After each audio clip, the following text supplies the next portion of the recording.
The cookies I brought before the session. Oh, good. Well, they don't expire until January of 23. Yes. Well, that was They're thoughtful of expired. you to bring something that you, June of 20. Eat them fast. Oh, Yeah. January, you're right, 7th January 20. Wow, that was generous of you. So Yeah. good. All right, we were, Yeah. Okay.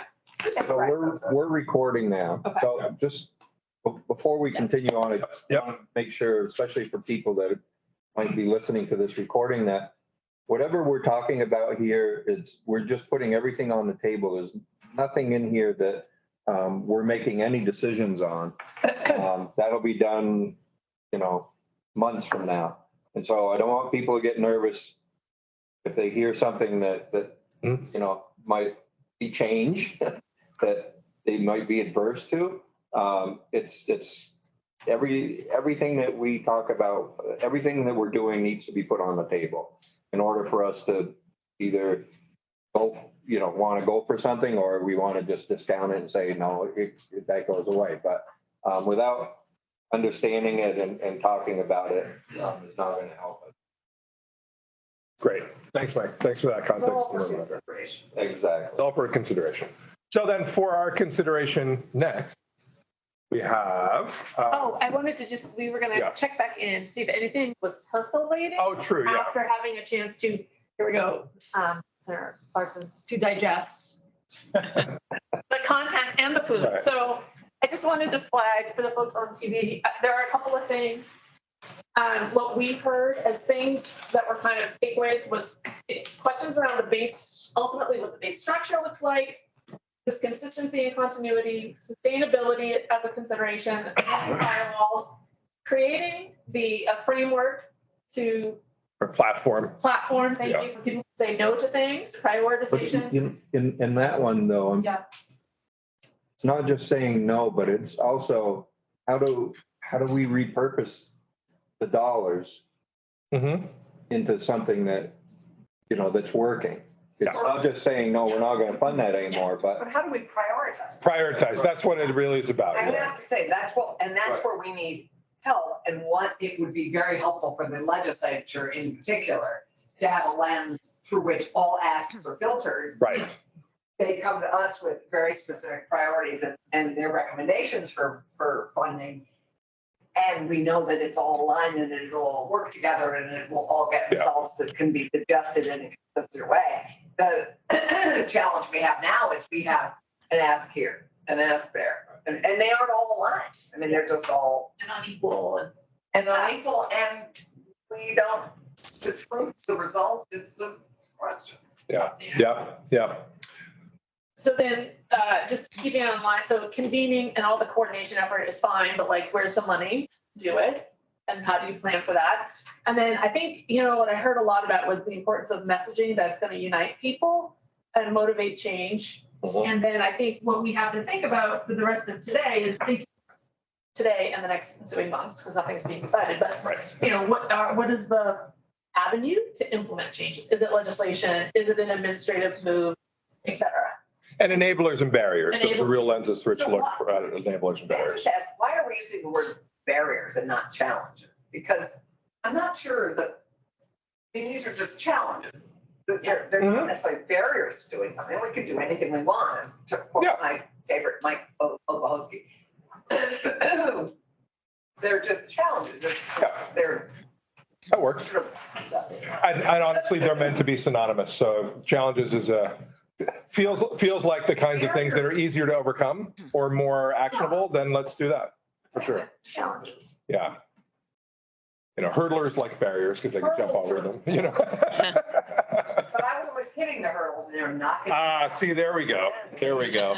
Yeah. Run, you jump over them. Enablers and challenges. That works. All right, So then, yeah, per Alicia's point, anytime we take a break in this type of an analysis, it's always good just to, when we come back, to say anything percolating, over the course of lunch, anything front of your brain that you want to share to the group before we can kind of continue on the path and go into kind of the next model component area. I have numbers. Aha, there you go. An answer that I can answer now. Yeah, great. So keeping in mind that foot traffic into the offices has been low since the pandemic. We have a caseload of about 33 people for 28 staff. So 33 cases per Yep. individual times 28. And that includes ICANN, the referrals that come in from TANF beneficiaries and ReachUp, and veterans that we're serving under the Jobs for Veterans State Grant, and then our WIOA cases. And then of those people that we're serving, our case managers are managing over 12,000 services that are in what we call a service and training plan. That's all the details of the supports people need. We're paying for them to take a training. We're paying for them to get a uniform. We're paying for gas if that's what they need to keep their job, or textbooks, any of these things that are related to someone getting or keeping a job that has been working. Did you just say you had 12,000 touches? And of the 28, is that in the last year? In the last year. There's 12,000 services active right now, as of today. Does 28 include if filled positions, empty positions, for those 28 people? 28 people. 28 positions, 28 people. so you have a bunch of Vacant positions still. Plus vacancies. Okay. Clarification. Most of our vacancies though are in our office staff. They're not working with individuals. Is that 33 people? That includes refugees? Anybody that we have registered with us that's receiving a service. So it's just over 900 cases that you're closely working with in multiple capacities. Yep, and some of them might also be cases that are being managed through higher ability. We have co-enrollment. They also might be cases that are working with like Vermont Adult Learning or any of the adult ed providers under Title II. So we always about co-enrollments, right? So we want to make sure we're supporting them from as many aspects or perspectives of. Some questions, it was 900? 924. What? Just doing the fancy 33 math. times 20. Yeah. Yeah. So those are more in depth though, as opposed to the 12,000 touches, which are a specific service that is financed or enabled. These are 924 people that you're working more closely with. Yeah, well, the 924 people are the resulting services in the system. So if I'm working with you, you need resume help, you need interview help, those are services. You need money for training, that's a service. You need money for steel-toed boots. So are you saying the 924 people result in 12,000 specific helps or is? Okay. That's helpful. Yeah. Okay. Okay, great. So thanks, Jeff, for that. Awesome. Any other thoughts kind of bounce around your brain before we proceed? Okay. Proceed we shall. All right. Abby's going to cue us up. Next. Here we go. Okay. Take it away, Nancy. Okay, you want to go to the next slide? So it's been very interesting listening to the discussion and the earlier presentations, and we're hoping that this, the last model we're going to talk about today, we're hoping that this answers some of the questions and ties some of the things together. So the model we're talking about here is workforce skills cabinets, which really primarily addresses leadership and vision.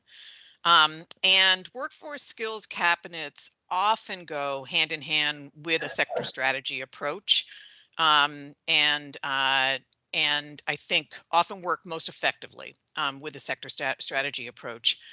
Workforce skills cabinets are formally created, and they carry the weight of the authorizing body, which might be the governor, might be the legislature. They consist of the top executives from departments that operate and fund workforce development, which would at a minimum include education, labor, commerce, and health and human services. And as a group, They set priorities, develop frameworks for strategies like sector partnerships, and establish goals that drive how funds are distributed and impact is measured. Workforce skills cabinets combine top-down leadership with regional flexibility, providing frameworks and structures for regional decision-making, priority setting, and service coordination. So for example, you have a statewide goal of 10,000 net new workers a year. That might actually be, sort of brought down to a regional level, and then it's up to the regional teams to really figure out what makes sense in their region in terms of trying to get to that goal. Through frameworks, again, like sector strategies and regional planning and implementation, workforce skills cabinets leverage and coordinate regional infrastructure around a shared set of priorities and goals that are aligned with demand. They lay out explicit strategies, roles, and responsibilities. And so in a workforce skills cabinet framework, you'd be bringing together CTE, higher ed, the community and technical colleges, the workforce development providers, labor exchange, the community-based organizations that are doing that work with industry, again, to develop those shared strategies and implementation. Workforce skills cabinets use data to drive decision making and enable regional partnerships to get and analyze data to drive regional decision making. Within each high-level strategy, there are clear goals that drive measurement and accountability efforts.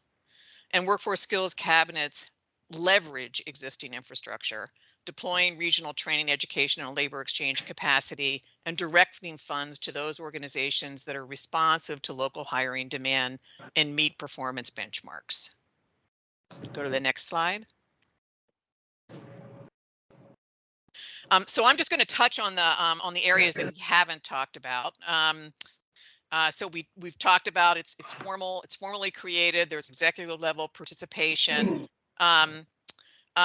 The Workforce Skills Cabinet sets priority for the use of funds, but also pools and coordinates resources for implementation. So it may be pooling resources and pooling funds from all of those departments that are represented, and again, now have a sort of shared set of priorities and strategies. The cabinet provides a framework for regional planning, resulting in clear priorities and coordinated supply side strategies that are aligned with the demand in the region.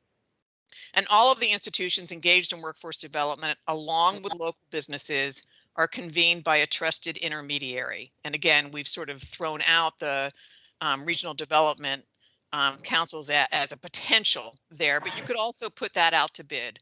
It could be different entities in different regions.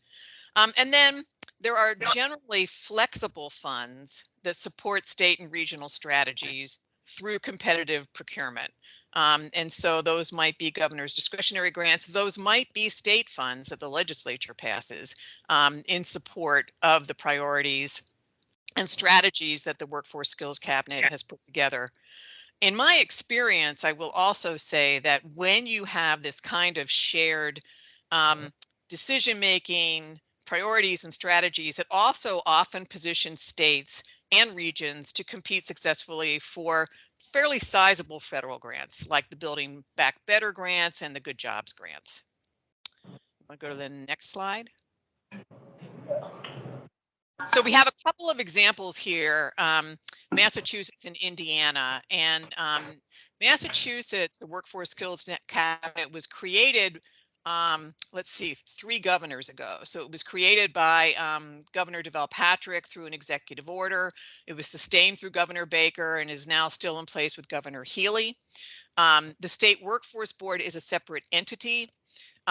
But there is a relationship between the two. The Workforce Skills Cabinet and the Workforce Development Board are both chaired by the Secretary of Labor and Workforce Development and share some common members. But I will say the difference is the State Development Board is really focused primarily on WIOA. Workforce Skills Cabinet is looking well beyond WIOA. Again, there's executive level participation, education, labor and workforce development, housing and economic development, and health and human services. It's staffed through assistant secretaries, so the J's of the world would be staffing this. And then implementation really happens through operational staff at Commonwealth Corporation, which is the state's quasi-public workforce development agency, supported with federal and state dollars, which also support the secretarial staffing. The priorities and coordinated resources. So I would say that, again, sector-based initiatives have been the primary focus of the Workforce Skills Cabinet, with a emphasis on healthcare, advanced manufacturing, IT, and construction. It engages the one-stop career centers, the local workforce development boards, CTE, higher ed, and community-based providers. And an example of that coordinated and pooled funding is an effort to address behavioral health workforce challenges through blending dollars that came through a Medicaid waiver, as well as a state sector strategy fund called the Forgiveness Trust Fund.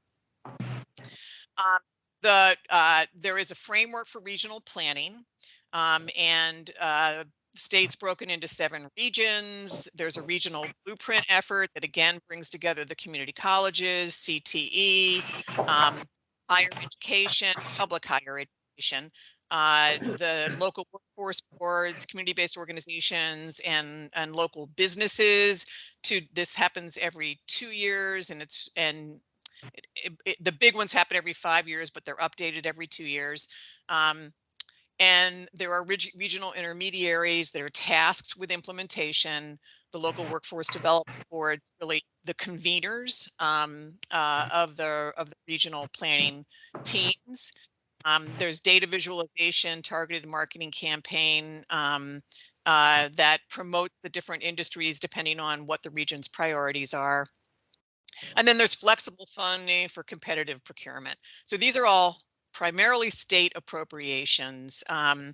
Capital Skills Grant, which comes through a capital bonding bill, line item for career and technical initiatives that really leverages the capacity of CTE to serve adults and youth who are not full-time enrolled for particular skill sets that are in demand, sector partnership grants, and applications for all of those funds need to tie back to regional. They really need to be driven by the priority industries, either that are priorities at a state level or at a regional level. And do you want to look at Indiana? And then we can stop, maybe take some questions. So Indiana, the Governor's Skills Cabinet also serves as the WIOA State Workforce Board, and CTE is housed in it as well. It's separated and elevated from the Department of Workforce Development, and they restructured their membership going from 53 members to 32. There are 7 state agencies that are represented. There's a management performance hub that receives data from all of them, and it's staffed by an executive director and a chief business intelligence officer. They've set a number of priorities and metrics, and these list some of those, and created a framework for regional planning and implementation. The local workforce development boards are the conveners of the regional planning efforts, and there are funding streams that combine federal and state dollars that fund implementation. And they put a real focus on co-location and co-enrollment, to Jay's point. And there are flexible funds for competitive procurement. And then again, they've got a series of metrics in 4 areas. Economic impact, where they're looking at growing median household income. Employment, where they're looking at placement, retention, labor force participation rates, median earnings, educational attainment, where they're looking at post-secondary completions, and student engagement and career preparation, where they're looking at CTE and work-based learning. So before we go into how this could be implemented in Vermont, why don't we see if there's questions on what we've covered so far? Yep, good call, Nancy. So go ahead, Jay. I have a question about both models. One in Massachusetts, you note that part of this, that CTE is at the table here. And I would note that in Massachusetts, they have a comprehensive technical high school model where versus our regional CTE model. And so that kind of leads to my question, which I guess for us, which would be, what part of the CTEs are we talking about, and why aren't, would we want high schools to be involved, or is there some other, structure that needs to be in place? Yep. To allow. So Massachusetts. Go ahead. I was going to say Massachusetts has both. Massachusetts also has regional career and technical high schools that are just career and technical high schools. There are 32 of them around the state. They are all absolutely involved in this. And then you've got some career and technical high schools that are part of local school districts. So like Boston and Springfield have those. Those are part of it. The Chapter 174 pathways that exist in comprehensive high schools are, for the most part, I would say, not necessarily sitting at the table here. They could be, but they're not I would say, the primary actors. It's really the regional career and technical high schools that are, or the ones that are the regional technical high school for the local school district are sitting at the table. As I understand it, in Massachusetts, some of the issue with CTE is not that there aren't enough students participating, it's that there are too many. Or 3 years ago, there's a high demand for it, but there aren't enough spaces. Yeah, that's true. And so there's a whole other effort around how do you expand career and technical education. But the Career and Technical Initiative, part of the goal around that is to open up the high demand programs in career and technical high schools to adults, and again, to young people who are not enrolled in those career and technical high schools, but have an interest in getting certification in a particular area. So each of the career and technical high schools can apply for funding in manufacturing, construction, or IT, or healthcare, I believe, to bring in students who, and so they're offering these programs afternoons, evenings, weekends, summers. Yeah. I think you had observations or questions about Indiana as well. Just what in Indiana, what does the chief business intelligence officer do? The chief business intelligence officer, I would say, is doing a combination of LMI, but also business outreach and business engagement. So, sort of looking at hiring trends and business development trends, but also talking with businesses and business associations directly to understand what their hiring and skill needs are. Yeah, Adam. Abby, go back to the first slide where it defines one more. Yeah, so this is just a language check. And then depending on the answer, how does this fit into the governance? So it looks like this is executives from the state agencies who are part of that. Yes. And then, so therefore, in the models that you shared where it's also the workforce board, how do you then not have private industry on the skills lab board? Like, are we talking different things here? Yeah. So I think so one way to think about this is that where it is both the workforce, say the governor's skills cabinet and the state workforce board, the agency heads may make up, I think we have this in the Vermont implementation slide, may make up like a committee of the state workforce board. You're not omitting local local business or statewide business associations from the conversations. In Massachusetts, what they've done is you've got the workforce skills cabinet, but in the priority industries, they've created these statewide, like a healthcare collaborative, an advanced manufacturing collaborative, a technology collaborative, where they're sort of bringing in major industry associations and major employers in that industry to really help guide policy and guide implementation. And so they do engage businesses, but a little differently. In the case of the where it's also a workforce development board, I think there's an opportunity to ensure that you've got the two groups working together in the sort of workforce development board as a whole. Does that clarify, Adam? That maybe when we see the Vermont model, it's, for me, it's the, how is this going to be implemented so that it's more than just WIOA? This seems WIOA heavy. Gotcha. If we're not bringing, if the skills group is just WIOA members, how else are? Yeah, the skills group is not just WIOA members. It intentionally goes well beyond WIOA. In fact, I would say WIOA ends up being maybe not even the major area of.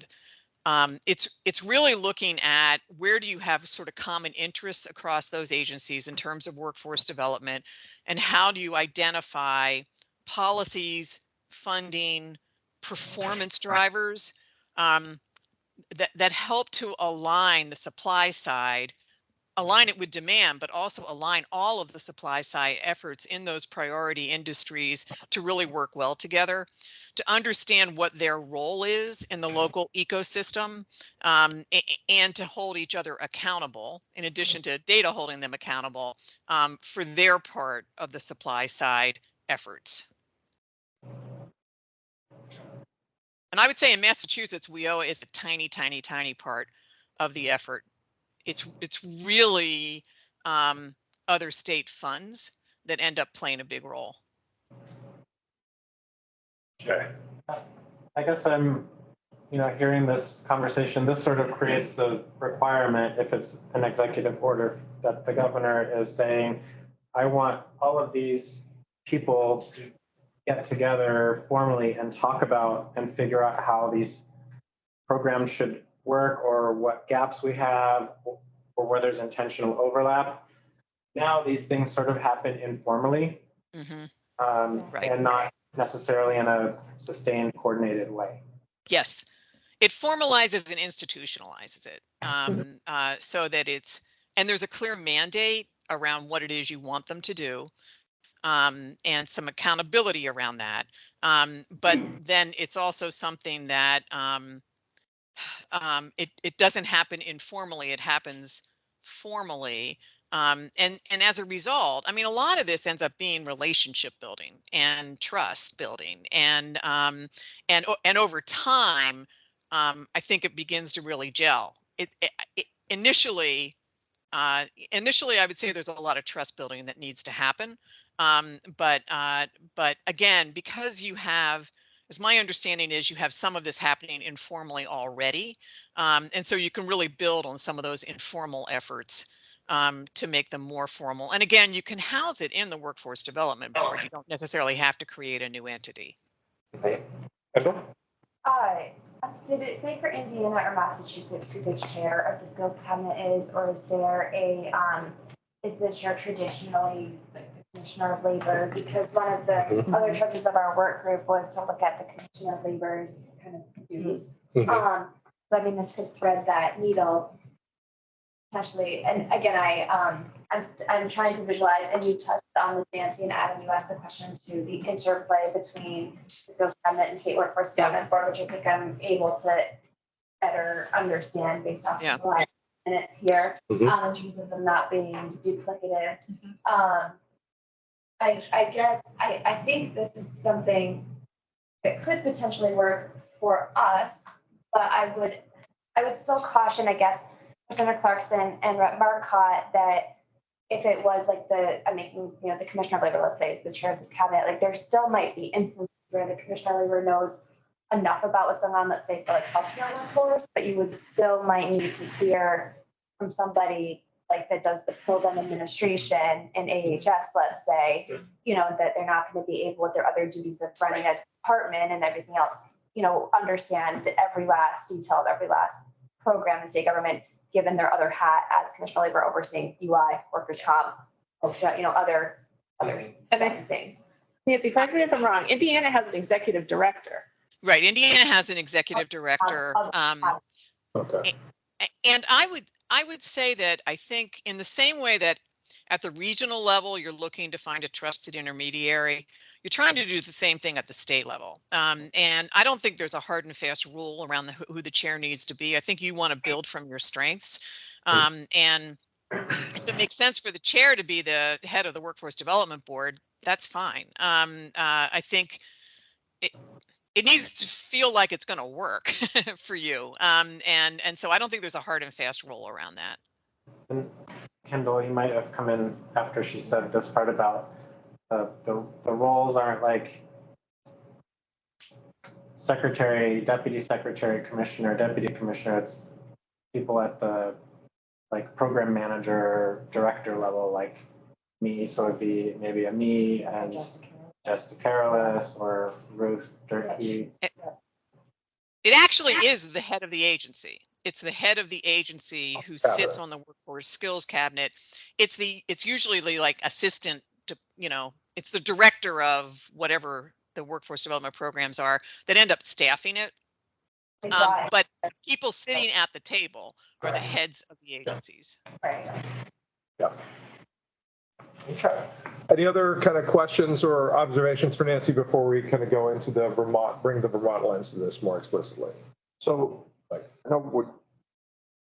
when we talk about the employer level, where does state government as an employer fit in all? Because we're talking about outside of, private business, but where does state government, we're looking for people, and municipality, local government.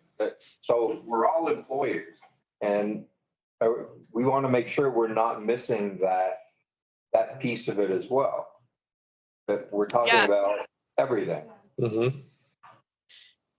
You could certainly decide that public employment is one of the priority sectors that you want to look at, and then design strategies around how you fill those roles. There's nothing that would preclude you from doing that. I think it's really about where do you have demand in the state in terms of sectors, where do you have demands in regions in terms of sectors, but also I think you're overlaying what the workforce what the sort of strategy that we talked about earlier today around the really growing the workforce, keeping young people here, upgrading the skills of workers, bringing folks from other states in, and so I think that there's, again, this really needs to fit what the needs are in Vermont. And so if public sector employment is one of the primary particularly in some rural areas, I'm sure it's one of the primary employers, public school systems, police departments, fire, so I think there's no reason why you couldn't decide that's one of the priority sectors. Yeah. All right. Actually, Nancy, just to go back to Adam's question though, about can you describe the interplay between the state workforce, like using the Massachusetts example, which is like less intense of the integration as say Indiana? What does that interplay look like between the state workforce board and the cabinet? Yeah, I would say the state workforce board is really focused on WIOA. So they're really focused on the WIOA plan. They're focused on WIOA performance. And so they're really the ones who are taking the kind of frameworks and priorities from the workforce skills cabinet and looking at it through a WIOA lens. Okay. So that's in pretty much contrast to what we're hearing at NGA, which states trying to get their boards away from just doing compliance, which is, I think if you look at Indiana, it's a bit more of a holistic combination. Mm-hmm. Can I ask just for conversation? Yep. Why not just, instead of creating a separate skills cabinet, find a way to empower the state workforce development board? Why have skills cabinet? Knowing Like, right. Yeah, like Power, which we look at what we already have. right. Right. Build on what we already have. Elevate, transform the state workforce development board Right. itself to cut down on it. It's just a question. Yeah. Yeah, I think that's a good, Yeah. as we look at repurposing what we already have. Right. Right. Right.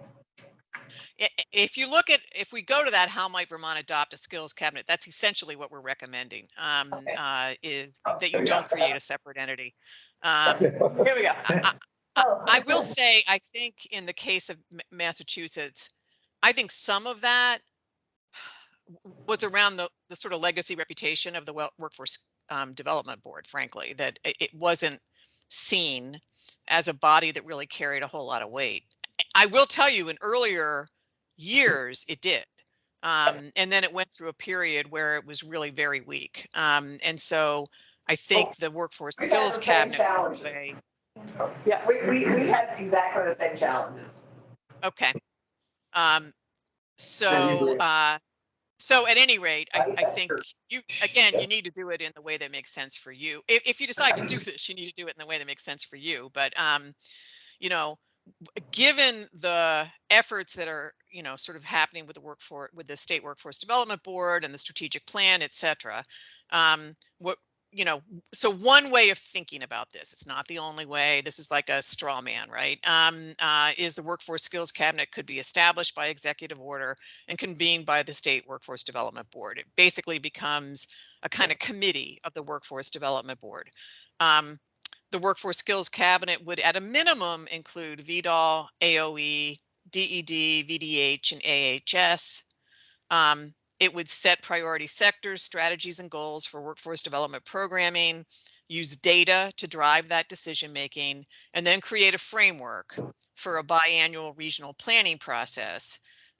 Again, this is a straw man, where the regional teams could be convened by a regional development council. And again, I think you'd need to figure out how many regions you want in the state, and maybe it's multiple, sort of regional development regions. But the teams would include, again, CTE, technical and community college, community-based providers, higher ability, DAIL, local VDOL, corrections, agriculture, and DED offices. The regional plans would lay out priority sectors and coordinated strategies to attract and develop talent for those sectors that's aligned with regional demand. The Workforce Skills Cabinet would identify formula and discretionary funds that are available to support state and regional workforce development priorities, procure those discretionary funds through a competitive process that targets funding to regional and state priorities, strategies, and goals, and then track implementation against goals and benchmarks and report on that in a very transparent way, in order to understand what's working and what's not working, and build some continuous improvement into that. I think, Nancy, just to sort of address like why do it, right? I think if there is coordination and mutual accountability at the state level, that helps address the unevenness that may play out in local areas. Like you've got hypothetical, you've got a rogue CTE program that doesn't, unless who they're accountable to says that you are accountable to this collaboration, this is a mechanism to at least have it in place. Otherwise, you run the risk of regional collaborations where people are like, well, that's nice, but I report up.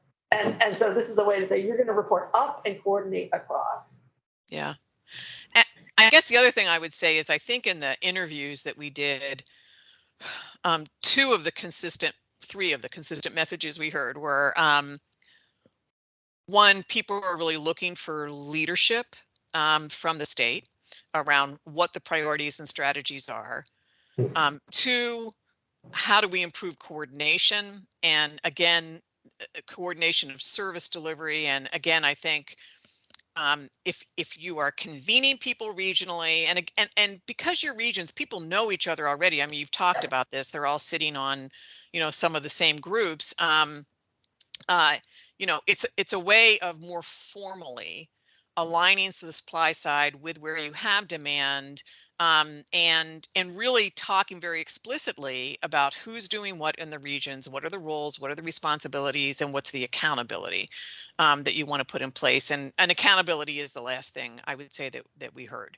And so creating really clear goals and benchmarks, and then ensuring that you're measuring against them is an important part of this strategy.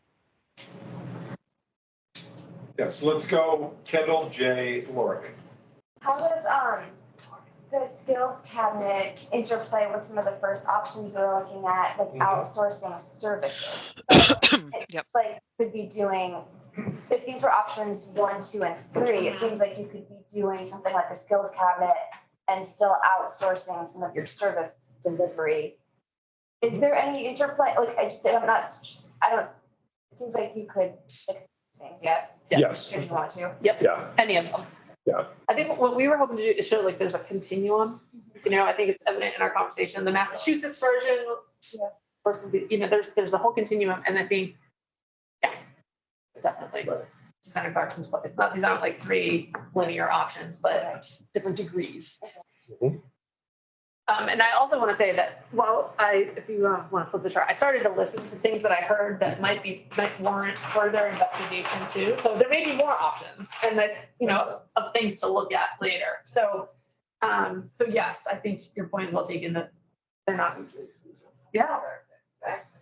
Yeah. Okay. They just need to be more smart. They just need to be Coordinated. right? Yeah. Data systems are the thing that comes to mind. I keep talking about this, but Yeah. it's, we want to measure, we want to know that we're being successful, but we need kind of a modern across state government data system to collect the information and have people to analyze the data and spit it back out in a meaningful way, or to have a public portal where any citizen can go look at the results of their work development and how their region is doing or how their local community is doing. Yeah. I think the harder thing is to change the business processes and get people to come to agreements about the definition and even collecting in the same way. And the tech is like the icing on the cake, because then you can do it more efficiently. Yes. But because I heard that was also a concern, right? Is that you've had a lot of tech projects in play, so. All our tech projects. Yeah. Each agency has its own little, data system. Right. That does different things. Yep. We're not going to be outputting and comparing apples and apples. It would be, here's an apple, here's a pear, here's an orange. But increasingly, with the Agency of Digital Services, we are trying to better coordinate and align those. So it's slowly coming into alignment. Slowly. Yeah. And some years ago, 40 years. I mean, you're getting there, right? When is your new UI update? There is no tourists. Lori? race something? Lori, I'm sorry. Oh, that's okay. That's- All right. People interchange Abby and I all the time, so I was never called my same name anyways. Thank you. So this does make me think a little bit to Kendall's point about like if we're empowering, going with that narrative, empowering the workforce board in a way. Some of these players are kind of like in the operating committee. The operating committee right now just kind of like does the business of the board when in between board sessions. We don't have like a clear task, even in the strategic plan. The operating committee really isn't like tasked with anything. It's kind of like the referee, but it's kind of a lot of these people. It's like VDOL, DD, ACCD. Obviously, I think what we could do is take a look at who's on there, who should be on there, who's not on there, but maybe giving that some meat or some formal like direction. Formal charge. is what I'm Formal hearing. charge might be Yeah. kind of like an area where it can work really well with the workforce board without it being like a separate kind of like superstructure outside the workforce board. Mm-hmm. I think that is a key word that you just phrased, because I was thinking about it before lunch. When we were thinking about the RDCs, is empowering and resourcing. So, as we think, I think people will be more receptive to change if they are empowered and if they're given the resources to do it. Mm-hmm. This model that you proposed here is very similar to what happened a few years ago, which was VDOL put out an RFP to convene regional summits. Right. RDCs came together, did the summits, but all of the people participated in it.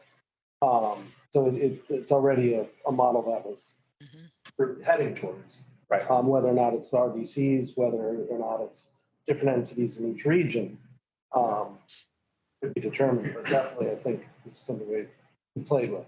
That's cool. So certainly in terms of enablers, when we think about enablers and challenges, and I think this is already in the ether, right? Building on infrastructure already have, especially trusted entities and known entities, building on actions that have been taken in the past and sort of habits that are developing that so that there's some familiarity.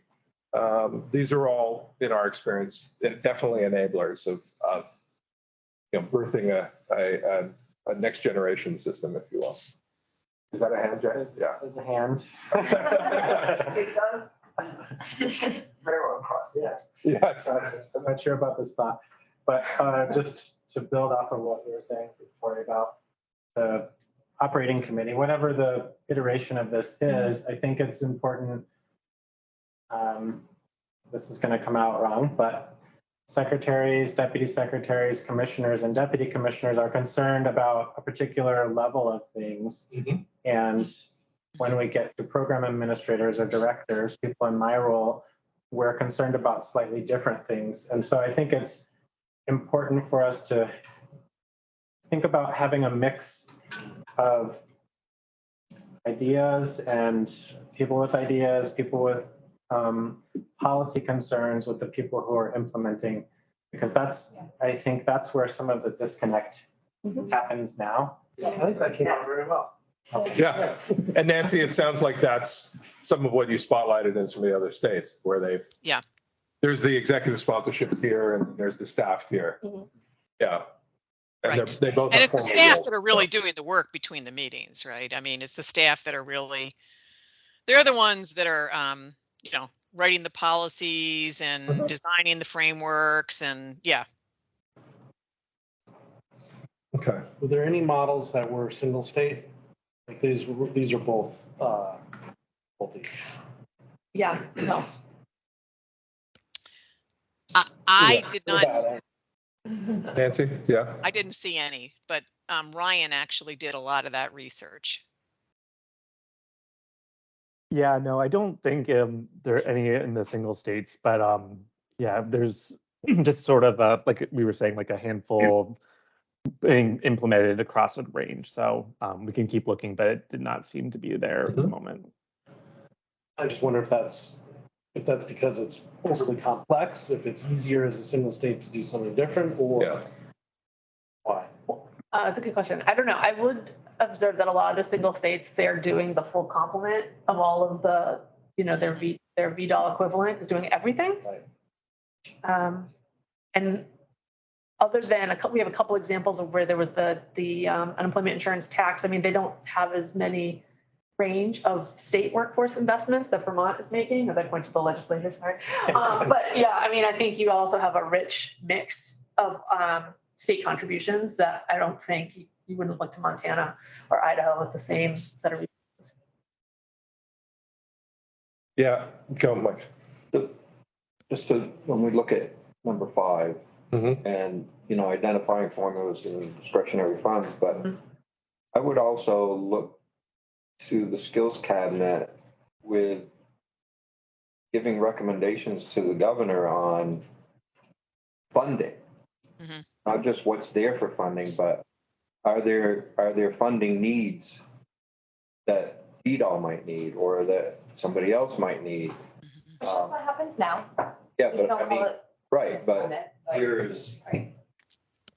this is what, we've done that in other areas too. So I'm just thinking this would be a place where they would let the governor know, this is what we see. We're suggesting that, there'd be a 3% increase or whatever. The data management, visualization. Yeah. So maybe since our brain's on this one, I'm curious, are there other things about this model that kind of resonate with you? Are there other things about this model or set of model components, right, as we're thinking about it, that you think might be of concern? And Adam, I don't know if it was a matter of concern, but I think it was an interesting question you asked about, are there other single states that deploy this model? Because it's one way through which to pressure test whether there might be an alignment or a misalignment between your needs and realities. So I'm just curious, other things about what you've heard Nancy talk about that really resonates with you? I think it'd be useful to hear that. So I think, you know, when we were talking about this a couple of years ago, we wanted to make sure that we had a process, or whoever was going to be the head of workforce, that they have a direct line to the governor. And I like the idea of not expanding the bureaucracy, that we use our existing structure. And, you know, I kind of like the way this is set up.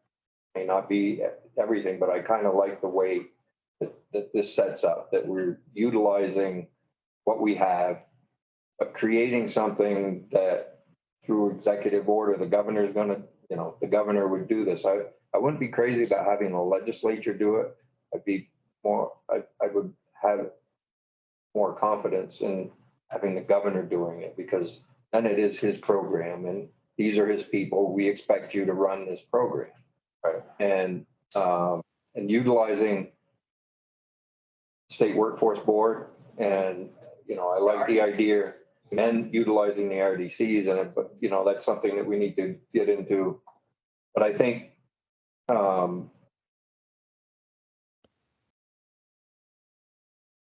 I really do like that idea of, you know, we have the secretaries, deputies, but we're going down that level where the people that are the boots on the ground that are experiencing everything are part of that team too, so that we're getting the full complement. So may I just build on what you just said? Because I actually think the reason we're here today is because of what the legislature, we were ready to do, which was to create a lens. To create like a kind of a workforce czar in the governor's office, yeah. And because that's what I was ready to do in our workforce bill. And so Kendall, this is actually a result of the governor's input, this committee that we're on. Yes. And looking at how we, you know, how do we take a step back and before we create that, how do we, you know, what do we want to think about before we do that? I think that the money through what exists already in repurposing and rethinking and empowering and resourcing is great, but I still think we need what doesn't exist now, which is a lens. And I don't know what that looks like, but as a lens to which this all is funneled. I mean, I can see deploying through all these mechanisms and through these existing bodies and through all the richness that we have actually already, and just pulling it together and making it a lean, mean fighting machine is what I think we're looking at, and who or what does that. And I'm not sure we've got the answer to that yet. I think we can reuse the State Workforce Development Board, the RDCs, beat all our partners already. But I still think we need a unifying, organizing, aligning body or person or whatever that is, that is making the decisions to deploy. Can I clarify? Is there a differentiation, what you just said, between the board made up of the individuals versus the office of the statewide development board? So like Tori and Abby, are those two different things? In other words, can the lens be the office, the board makes up of it, but are those two different things more you're describing, or are they the same? I hadn't thought about it that far. I think of the State Workforce Development Board being so focused in, I mean, I haven't thought about the organizing, what do you call it, the organizing board, not the executive committee? The operating committee. The operating committee. Yeah. I'd have to think about that. To me, that's still very embedded in state. I mean, part of the thing I think some of us are looking for is something that sees it all, not just state. I say this. State feds. I say this not looking for promotion. But I do think in that situation, when I'm thinking about it, it is that executive director. They don't, maybe their title's expanded and someone else is doing the staffing, but that executive director is the person is accountable for that position, or someone in that role. Yeah. Yeah. Because I'll say, I mean, informally, that is what I'm doing right now, Yeah. is looking at everything, making decisions, coming to the legislature, asking to come in front of you and say these things. Yes and no, you don't do anything with server and learn. I mean, there are a bunch of stuff with workforce development that you don't touch. We talk and coordinate with the agencies that do that. They go through FPR. Not everybody. Jay and then Cameron, I think you were gonna go or no, or Cameron first. Well, I had two things to say. One is, what do we have to do? So, right, the governor's gonna turn over at some point. So how do we ensure some consistency across? So I was gonna play devil's advocate, which is very weird, because I'd be like, yeah, let's do executive order. But to play devil's advocate, if we're looking for something that, extends over time and provides that stability, when there's a new governor, they would have the option of repealing the executive order or redoing the executive order. And so if we're looking to create consistency and stability and certainty for the field at large, you might consider doing it in legislation versus an EO, because otherwise it, be up to the whim of whoever the governor is at the time in terms of whether or not they like that EO and they like this governance structure. And I think- because it would build, I think, that ongoing, what we want to be able to do is trust that as a, yeah. I mean, not that I wouldn't trust it if it was an executive order, it would just, I think there's more buy-in, quite honestly, when it's done legislatively. So, yeah, let's go to Cameron and then Nancy. I know when you were talking about Massachusetts earlier, I just want to put a pin in this. You mentioned that Deval Patrick established it and it was continued through Charlie Baker and now, so through political changes. That happens with executive, Right. Yeah, But I mean, it's not as hardwired, right? It's a little more contingent. Right. It's by executive order. And it's which do you prioritize? I mean, there's so many executive orders from previous governors in Vermont that we don't even know exist. Right. Because they're not being, They're not being. So, Yeah. It's not scrutinized the same way that the statutes are, right? Yeah. Okay. But I don't want to go too far downstream, Cameron, if your comment is directly related to this conversation. It's a very short comment. I just think to the point Senator Clarkson was making in the conversation there with Tory, if you're going to set something up, if you're wanting, that one person or one entity to kind of be responsible or the go-to, I think that's where you all as the legislative body have to then tell those individuals, you're not coming directly to us and asking for one-off funds for your own programs. You need to go through this entity or you bring that entity in to say, hey, we have this request. You need to explain to me how it aligns with this entity's priorities. And part of that is going to be what we said earlier, which that may be whomever is in this role, if it's Tory coming in and saying, guess what? It doesn't, because we want to use the money over here for this purpose. It's like we used to have the delay section. I mean, we used to, everybody used to come in terms of bunches of things. We still have that with workforce development, basically. We still have that's A delegate. oh, that's what. Like take a number. Delay. Oh, it's, yeah. In both. And I think you're right. I think we need to change that culture of,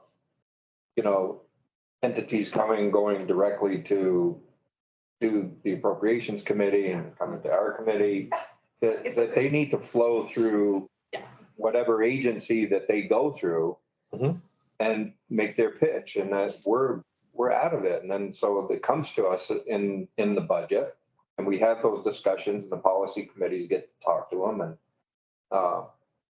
but I think we need someone vetting that. It really can't be us. That is exactly the word. The vetting of it, and that we trust. Right. And that we'll set the priorities for that for that year, and we'll have screened all this, and we'll have reviewed it all with the same apples to apples or whatever. And Tori, forgive me, but I just am not as I should, and serving on your workforce development board, I should be more informed about this, but I don't. The operating committee, I'm just not as clear on. So I just don't. So what it is, I think the who's on it is established in our bylaws, but I have to check it. It's essentially kind of like it's it's not everyone that should be on it, like in this, but the purpose of it is kind of like the executive level people who are making decisions serve on the operating committee. Right now, how it functions is just like, if we have to approve something statutorily, like, or that we're statutorily required to do with in between meetings, they have the authority to do that, but they don't have like a strategic role necessarily, other than kind of, we do a lot of vision setting with them informally. So I think if you're thinking about like a skills cabinet, it is kind of the closest thing we have to when those people convene, and giving them like a specific charge or specific task, or what they're doing, what they're evaluating, what strategy they're setting, I think makes a little bit of sense. I think you have to change up kind of some of the membership, because I'm not clear exactly on like who specifically might be missing from that, but it's also there's not any, that's just created through the board. There's no like legislative, or, the governor's office didn't say you need to go do this. So it's not like the formal coordination is required there in the work that they do. Like, they could be meeting a lot more often. They could be doing, like, there's a lot more things we could do with kind of those top executives. Basically, it's the executive committee. Right, that's what I. Yeah. It's the four partners. So I'd love to learn more about that. And I don't know if you're looking at how that works. I think that was sort of what our hope was today, was to figure out, is it bylaws, is it committee structures, and get underneath some of that a little bit. So, yeah. So Mike, what you were just describing earlier struck me that, that so many people come to the legislature, different committees, with money one-offs. That represents the lack of clarity of where to go, right? Sure. It's The lack of symptom of the cause. I mean, in terms of next steps, then we'll go to Jay. I also see your hand, Ryan. I suspect that you have information to enrich the conversation, but just so I don't forget it, it feels like there might be an additional next step to kind of look at the existing structures that are in place, right? Some of which have already been brought up, like the RDCs, and how we can build on them, and to make sure that there's universal understanding as to what their charge is, or how they're, what their starting point is. Because that helps you understand the scope of change that might be required. And how it could be influenced. How you could work. Exactly. To answer the need. Yep, exactly right. No, it feels like another next step. So Jay, and then Ryan, I'll go to you. Two lenses or two filters on my ears that I'm using to listen to the discussion. One is, are we making things more or less complex? I think we're leaning toward less complexity, which is good. And then the other one is about equity. Are we creating or crafting a system that is going to allow regions or communities to sort of get what they need to serve their communities or populations that live in those communities? And it sounds like yes, but we're not calling out equity and we're not calling out complexity, but I think those are necessary things for us to. Isn't that sort of built in if there's a wizard and the wizard deploys, I mean, one of the deployment opportunities is that regional filter, Where they're feeding the information RECs. back up.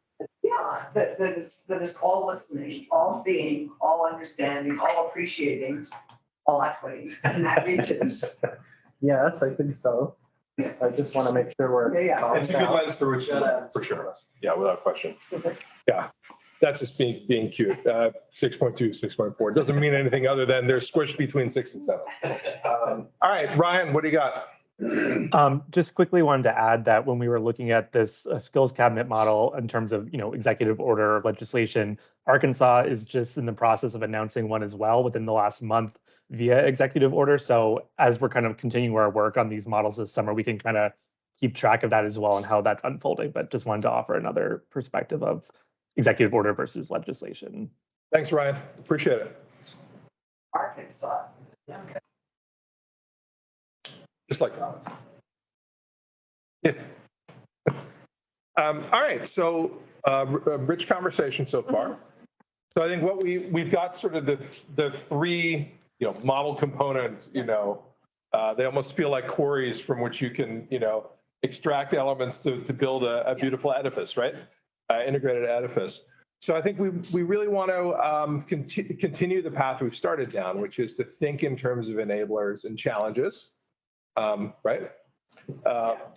And have a discussion. Have a discussion. Thank you, Alicia. Thank you. No, that's all. Oh, sorry. Thank you, Abby. Is that not what we've been having? No, we have Now we're been. just, now we're gonna have a discussion. Now we're gonna have it. Yeah, we've been having pre-discussion. Pre-discussion.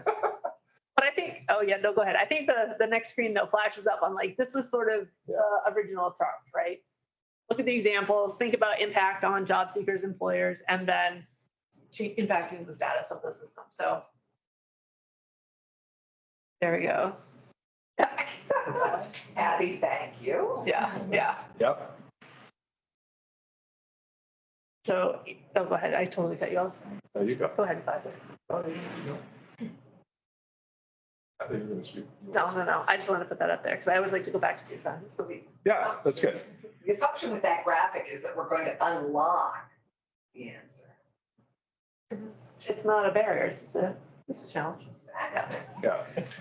All right. Well, thank you, Alicia. Yeah. So, no, it is always good to remind ourselves of what the actual charge is for the conversation. I know, Mike, you did that early on, out of the whole universe of things that you're really focusing on the governance piece. So given that, already have had some rich discussion that we'll build on. Curious, when you think kind of globally about everything we've put on the table so far, what are things that you see as real kind of enablers of, and we can look through the lens of each of these three, but I'm wondering whether a more global conversation is actually more productive. Like we've already identified some building blocks and some principles, right? I think we've identified using existing structures, for example, where possible, as opposed to adding totally new layers or completely new structures where needed. Right. Oh, we can add them where needed, but where possible, building on existing structures. Are there, when you think about capacity, I think a lot of what we talked about has been through a lens of capacity so far, in my mind, thinking about which is where the existing structure comes from. When you think about sort of looking through the lens of funding, there's a number of things that we heard from the experts, for example, that I think Nancy mentioned, that Skills Cabinet has allowed some states to pursue large federal grants, for example, bring in some new resources that may be harder to tap if without that level of authorization and coordination. So thinking through the lens of funding, maximizing the resources available for the system and Vermonters. When you think about the amount of change that might be required or the amount of legislation or regulation or any enablers or challenges related to legislation or regulation, these are some of the things that I think we want to use to explore these things a little bit. So I always like to be strengths-based and start from kind of the enablers as opposed to the challenges. I'm sorry, not barriers, the challenges. Well, are there other things that you've heard so far, or that you have bounced around your brain that feel to you like, oh, we really have some things in our system that can enable the kinds of changes that we've been talking about here? In terms of funding mechanisms, or, for example, The smallness of the state is an enabler. yeah.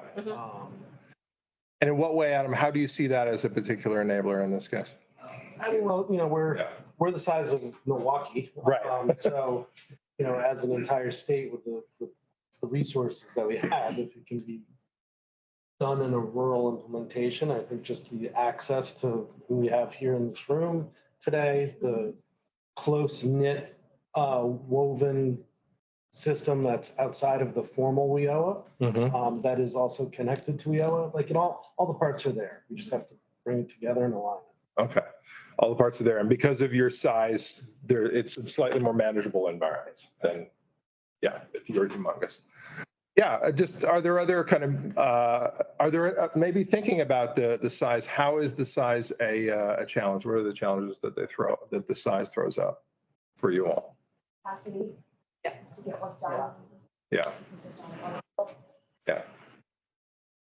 finances. I mean, capacity, resources, finances, I think are all a bit of a challenge with a small state. Gotcha. Yeah, and the capacity piece resonates because that's another reason not to add additional layers, which require more people in more slots with more hats and stuff, right? In the rural, yeah, I mean, that's like rural nature of Yeah. low number of people to serve, but still need to be served. So that density issue. Gotcha. Okay.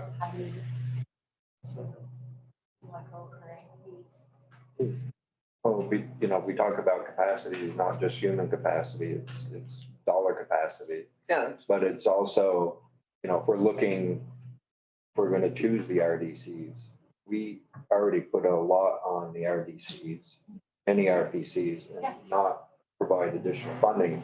We have to recognize that as well. Okay. So there are challenges associated with your limited capacity and that you can't just keep heaping more things in the same people. Well, what if you did give the RDC more money to give to do? We could, but I would be loath to give them any more responsibility without also empowering them and without also resourcing. Yes, okay. All right, so we Well, they would have to figure out a get the funding resources as mechanism well. to finance it.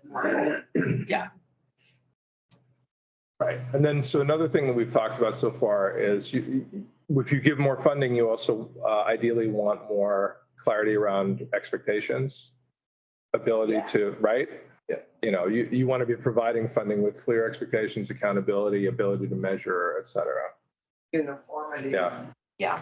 Ability to train. Uniformity data. Ability, right. And RDCs have Right. the business side knowledge, Yeah. but a lot of times don't have the workforce side. So, if it's them or if it's any entity, there's going to be not just physical capacity, but knowledge. So, I'm curious, if you think about the structures that we've discussed so far, where do you see some real promise for an ability to provide that unified set of expectations, the unified vision, the unified, messaging?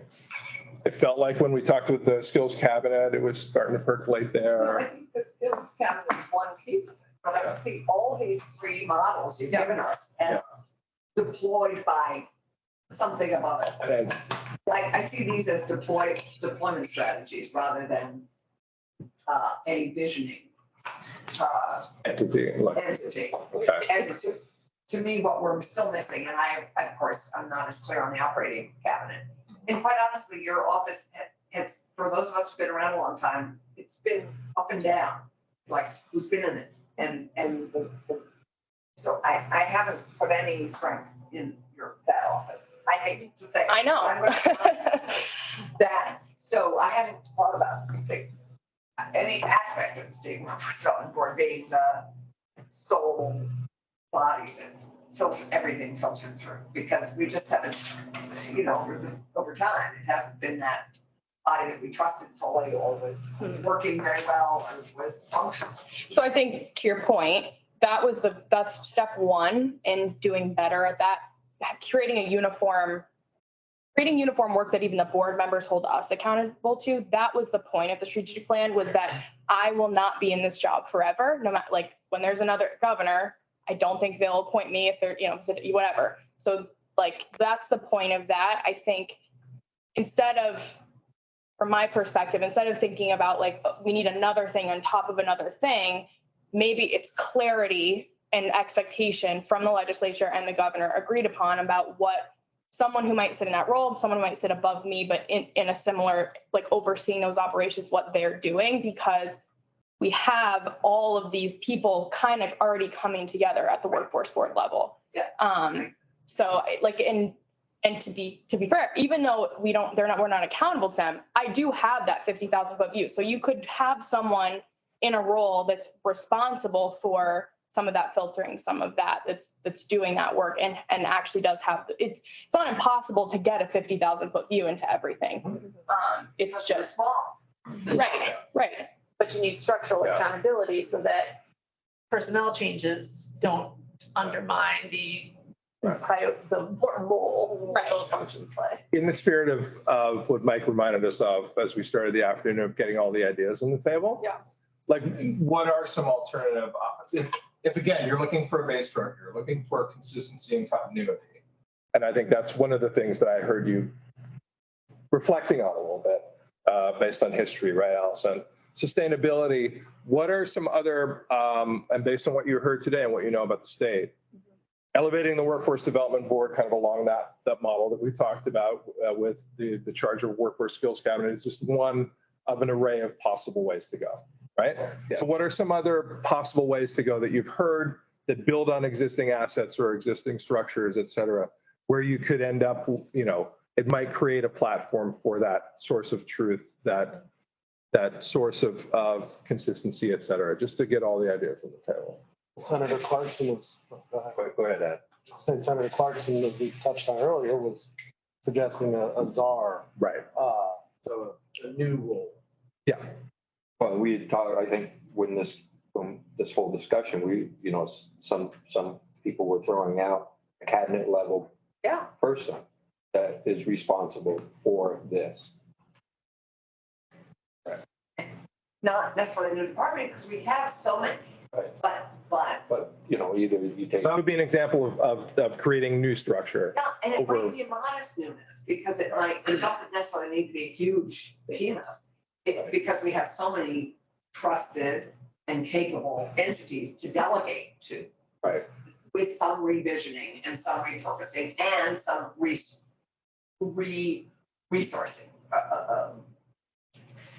Yeah. adding to their resources.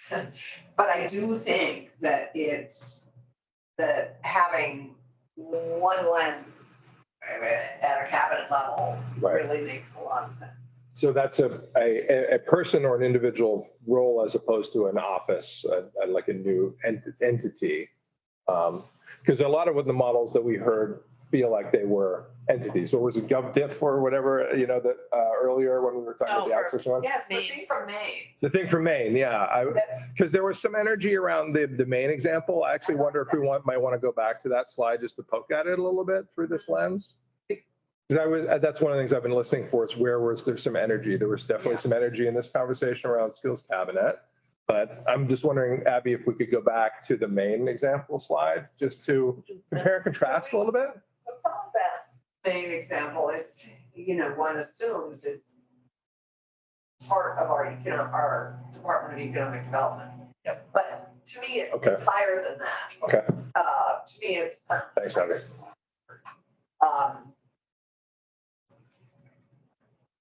GovDiff. That's Go pick. Yeah, okay. Yeah, so Governor's Office of Policy Innovation and the Future, right? We like innovation, we like the future, if I recall. Again, and you have a 10-year plan. Like you have a time horizon that extends past a single gubernatorial administration.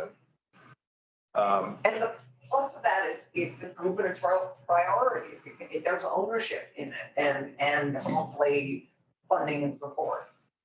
Sorry, Jay. Well, no, I don't know how to insert myself, so.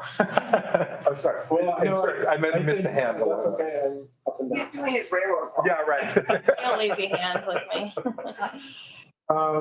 Yeah, I'm not trying to be the historian or the naysayer, but when I first started with the state, the Agency of Commerce put together a sort of strategic plan that everyone had input on, but it wasn't a living document. It wasn't something that existed in the front of people's mind. It wasn't like everyone is oriented to the activities of this plan. We're very good at planning. We're good at writing things down. But in terms of calling back to a plan, aligning resources and checking in, we're not good at. So I wouldn't want to see us repeat history by having some sort of plan like this. I think if we're talking about a high level restructure, reducing complexity and orienting everyone to a plan and priorities in the plan, then the situation will be different. That's what would make it work. But I think we always have to keep in mind, we've written it down. We have a WIO state plan. We have a Perkins state plan. We have We do have our nation's statewide strategic plan, and one of those pillars of it, being this center on growing the economies, protecting the most vulnerable, and strong communities from really protecting the most vulnerable. And each agency and department has plans aligned with that. We do measure and report, and I guess in terms of lens, like when the governor's putting forward initiatives and when we're measuring bills that come in from the legislature, one of the questions we ask our policy liaisons and agencies is what part of the strategic plan does this further. And so we're looking for ways to like look in the new state workforce development for a strategic plan, like into that lens. So if an agency or department is coming up with an initiative or looking at a bill, like that's another strategic plan that they're answering the question of like, oh, this does fulfill, a really important KPI in the state workforce development board strategic plans. Like, so in terms of prioritizing. Yeah. Aligning. And I do think like the regional blueprints really did help, at least from an implementer's perspective of like, oh, is this aligned back to the strategy? When you applied for new capital grants, you had to like talk right back, and everybody who applied for monies had to work through that plan. And there was a regional convener who was kind of the gatekeeper for that. I guess I'm just sort of reiterating your point is like, how do you manifest compliance with a plan? It's not something one person Right. can do. But one office, I mean, one of the people's toes need to be held to the fire. So, I mean, if we have goals and in all these deployments, we need one set of eyes that's looking, I mean, figuratively, one set of eyes that's looking at it, reviewing it, and making sure we're on track and if we're not on track, going after the area that isn't yet on track. And, so, I mean, the challenge with plans is they often get stuck on a shelf or that we don't actively stay engaged with them. And you need somebody, like Susanna Davis has been terrific in keeping us all focused and our toes to the fire on all the issues around equity. Right. And that's sort of the same, that's sort of how I have been feeling about workforces. We sort of need the same lens, like one person or one office or one body that is charged with reviewing it all, prioritizing it, coming and making the ask to us in one unified, thoughtful way and coordinating it all. That's the key things is coordinating. Mhm. So if I can summarize, what if I'm not trying to elevate or make a position for anybody, but so say the executive director of the workforce board was a cabinet member, had that visible access to the governor, but was up here with all of the secretaries and leaders of those federal streams, like, would that qualify as that point of connection? It might well be. I mean, Okay. I think I have to sort of, just historically, it's hard to think of it as with the workforce development board, but I'm happy to learn. Although Where's that gonna work for you? yeah, I mean, I'm okay. I don't, but I will say this, regardless, we have to have the workforce board. Like it has, and so like just legally speaking, we have to have it. Yeah. So I think what you're speaking to is something like I have tried to establish without the rule of statute, but I think I'm very comfortable with that is like, they should be held accountable to certain standards. There should be certain things that are in their responsibility. I think the position when it was initially created, like it wasn't necessarily a mutual like discussion like we're having right now about what, so I know everyone has like, a little bit of probably some tentativeness around the workforce board. I get that. But again, that's the point of the strategic plan. And I think, again, I don't necessarily know, I'm not offering myself this job, but I do think if we're going to think about this, having like another, like, I think it should be, they need to be if you're having something, it has to be very closely tied to whatever that position is, because we kind of already are starting to braid this work together through the workforce board. And with revisioning, I can see us looking to the executive director of the state workforce development board as that person. But I think it needs some revisioning. Yeah. For all of us to buy into that, to trust it. But at the same time, you're elevating that position too. right. But because the state workforce board is there because of federal, to draw down federal funding. I mean, are there legalities within that would prohibit elevating that position to a cabinet position? No. I think we heard some examples, right? And Adam, you made a comment that sort of stuck with me as like classifying one of the examples as a bit of a rebrand or like of the workforce development board. where I think, was it as part of the skills cabinet conversation? Yeah, where the development board is sort of wrapped into, it's one of the hats that Right. that entity wears, but not the only hats, essentially, right? And so, and clearly, you know, that's one that if you were to go down this road, it feels like that would be something that would be part of the change process. Rebranding has Sort to of a happen. renewal, Yes. revisioning, to Yes. use your Yeah. term. Yeah, Jay. Not railroading this and branding made me think about, you know, what other states do in terms of branding their workforce development system, like Ohio means jobs.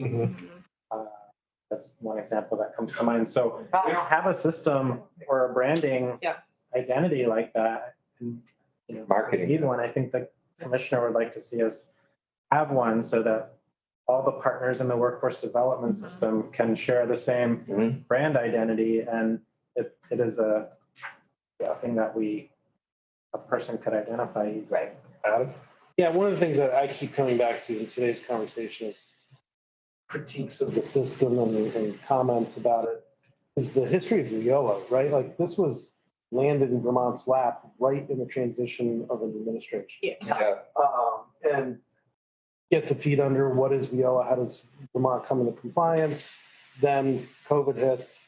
And then so like there has not been an opportunity to really hold this, design it as a legislative, administrative altogether. I think this could be framed in that opportunity with a rebrand that says now we intentionally are creating a system under the federal guidelines. To date, we've just been reacting. Whoever asked if the way that they set up the workforce board for WIOA is obviously there are some very specific activities that we have to do, but it is broadly speaking tasked with the coordination and creation of a workforce system. So there's basically you can, and if you look at everyone's workforce boards looks different. So we can completely change it as long as we're not like just violating the laws about like who technically has to sit on the board. So there's a lot of flexibility there. So it sounds like there's more flexibility than I think many of us thought it was primarily all said. Doesn't, I mean, it doesn't have to be. No. Sounds like that's something That's all. clarified, I think is. Yeah. That's what happened. That's all it's been able to do so far is just what's Right. required. Right, yeah. Well, it's needed us to help revision. So what would it mean in terms of operationally though, to say, okay, now learn and serve or Learn to. learn, yeah, I knew I was gonna mess that up as soon as I said it. But what would it take to say, okay, all y'all connected to workforce, we have the list of the 100+ components, pieces, right? These are now all gonna be subject to review Right. under the workforce development, but like, does that, Whatever it is. what does that, yeah, so, okay, so what would that entail? Because they're currently just, What staff wise, what does that entail? Yeah, no. yeah, But it needs that because it needs that kind of coordination and management. It needs to be managed yeah. and that takes people. And so those are all direct line items to organizations currently? Like Yeah. for public funding? Yeah. Like if they're receiving public funding, you are now to report to the Workforce Development Board. Yes, No, exactly. like And there you're is no reporting. funding without it having. Right now, they're reporting to their, whatever They're not agency is granting the necessarily funding. line items yet. Some of them are Okay. competitive grant driven. Right. Okay. But in that, you know, we could have an expectation that every grant, like the Department of Labor grant, every grantee has to report on X, Y, and Z in this manner. And if you're unable to do that, then you're not eligible to receive. And document your success. I mean, one of our challenges is how we evaluate. So if we don't have a lens or a staff or whatever that body is, Yeah. reviewing, managing, coordinating, and, you know, it all needs all of that work for us. And then recommendations on what is worthy of funding and what are the priorities and what are we working on for this year, right? So, Recommend. but I think I think what we were envisioning was, say we elevate this position to a cabinet position, that this person isn't taking on the full responsibility of vetting everything and that they're working with VDOL, they're working with AHS, they're working with, ACCD, whoever. And that but everything still is flowing through there. That person needs to know where everything is going. And they're the ones that have to tell VDOL that here's the plan, and you got to make sure that, everybody that's looking for a competitive grant or anybody that's looking for dollars, this is what you have to do to make sure that they're following, that application is following those rules. And I think that's what we're looking for, is that person to direct. They're kind of air traffic controller, not doing all the work, but. And in reverse to what you're saying, that executive director is saying to the Department of Labor, have your staff identified any gaps in funding, or are you missing anything? And we feed that information up. Obviously goes to the commissioner too, but yeah, that's coordinating, identifying the gaps, maybe new initiatives. Or sitting down with HHS and saying, okay, do you have any flex on these TANF dollars or whatever? But that is where the skills cabinet piece, or having the agency, where a lot of this money is flowing through, talking to each other. And again, I will say this does happen informally, but if we're saying as an administration, let's just use the $10,000 workers per year. Like if we're using, let's say that's our number and everyone's giving us a menu of options, then we can start to say, okay, what's going to get us there the fastest? What's the suite of options that's going to, that formula could look a little different, and legislature may determine that formula looks a little different. But if we're recognizing these are some, maybe the 5 kind of key ways we're evaluating how, and this is the value that it adds to the system, we can prioritize and determine what things are most effective, what is the least effective. Because I do think right now it's very hard when they're in different committees and you're talking about different funding sources to talk about cost per work, cost per person served, or those types of things. It's not, as you've said, it's not all uniform. And so when we're trying to manage net new workers into the system, that's not always the thing that is considered valuable for that committee maybe, or for that group or whatever. And so it's not all kind of pushing it in the same direction. So I think there's some value in having some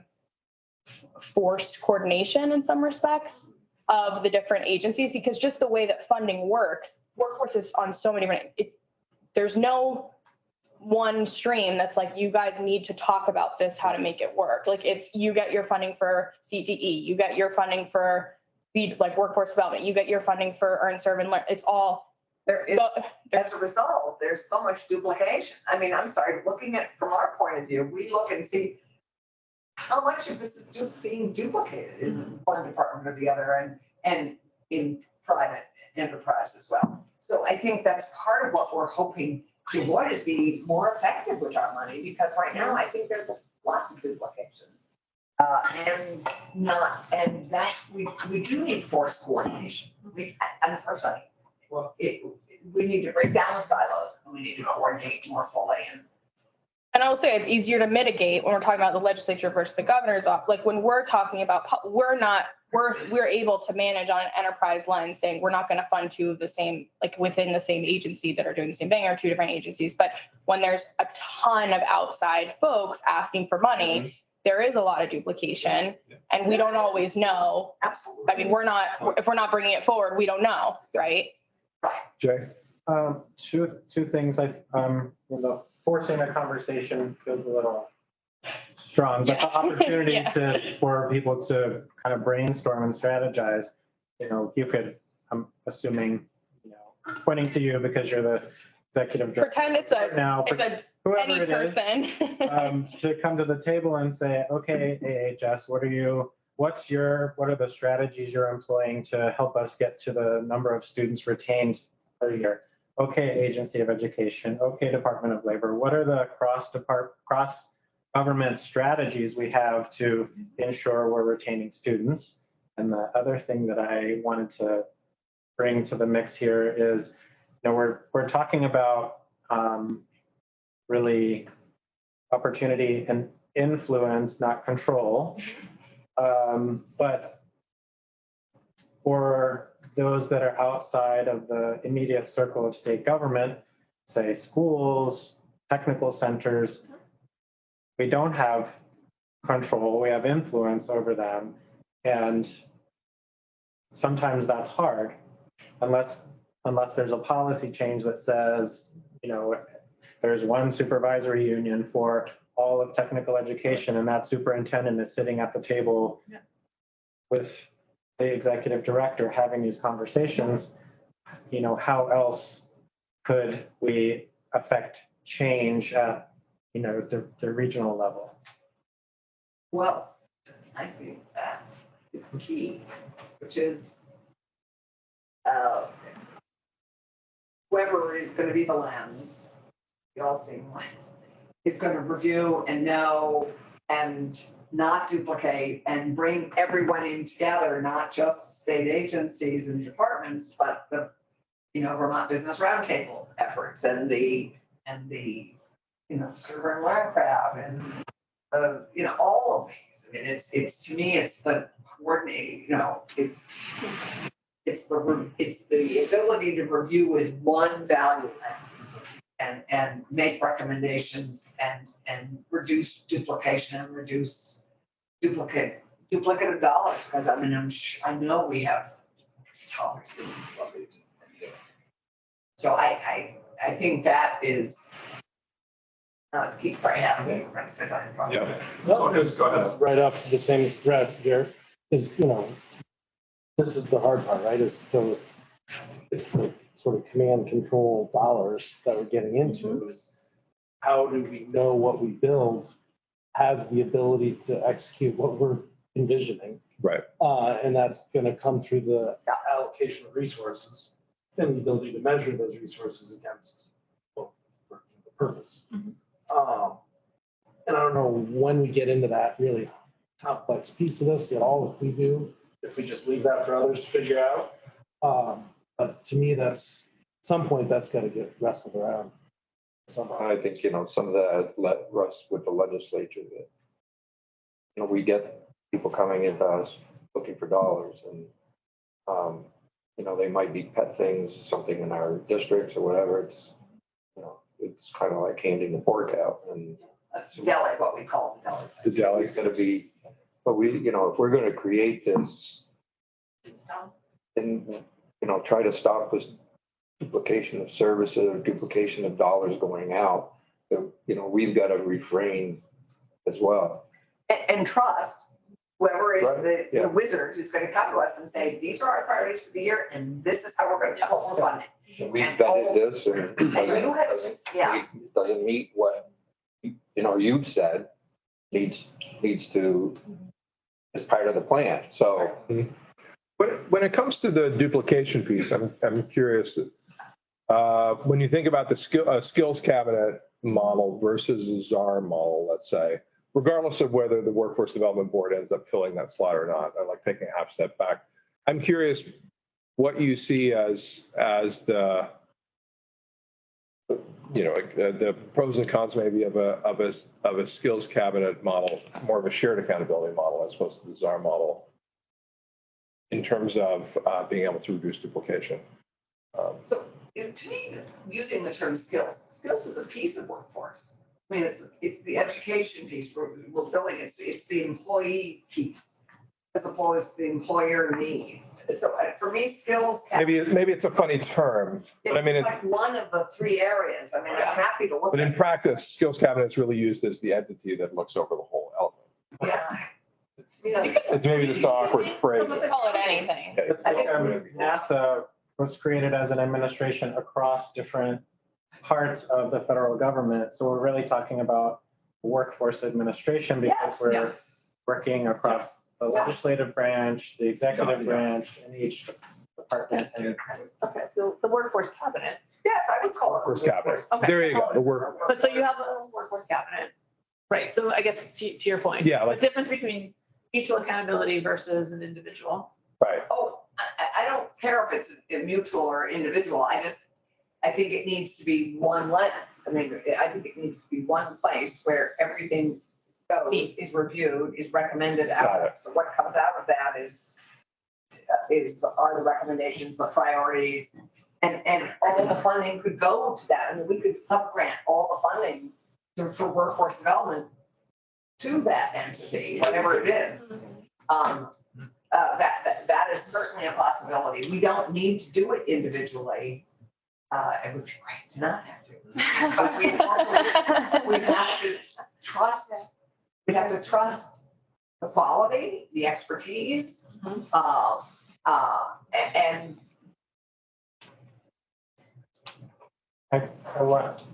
want to ask some follow-up questions for the idea of having all the funds go into one entity.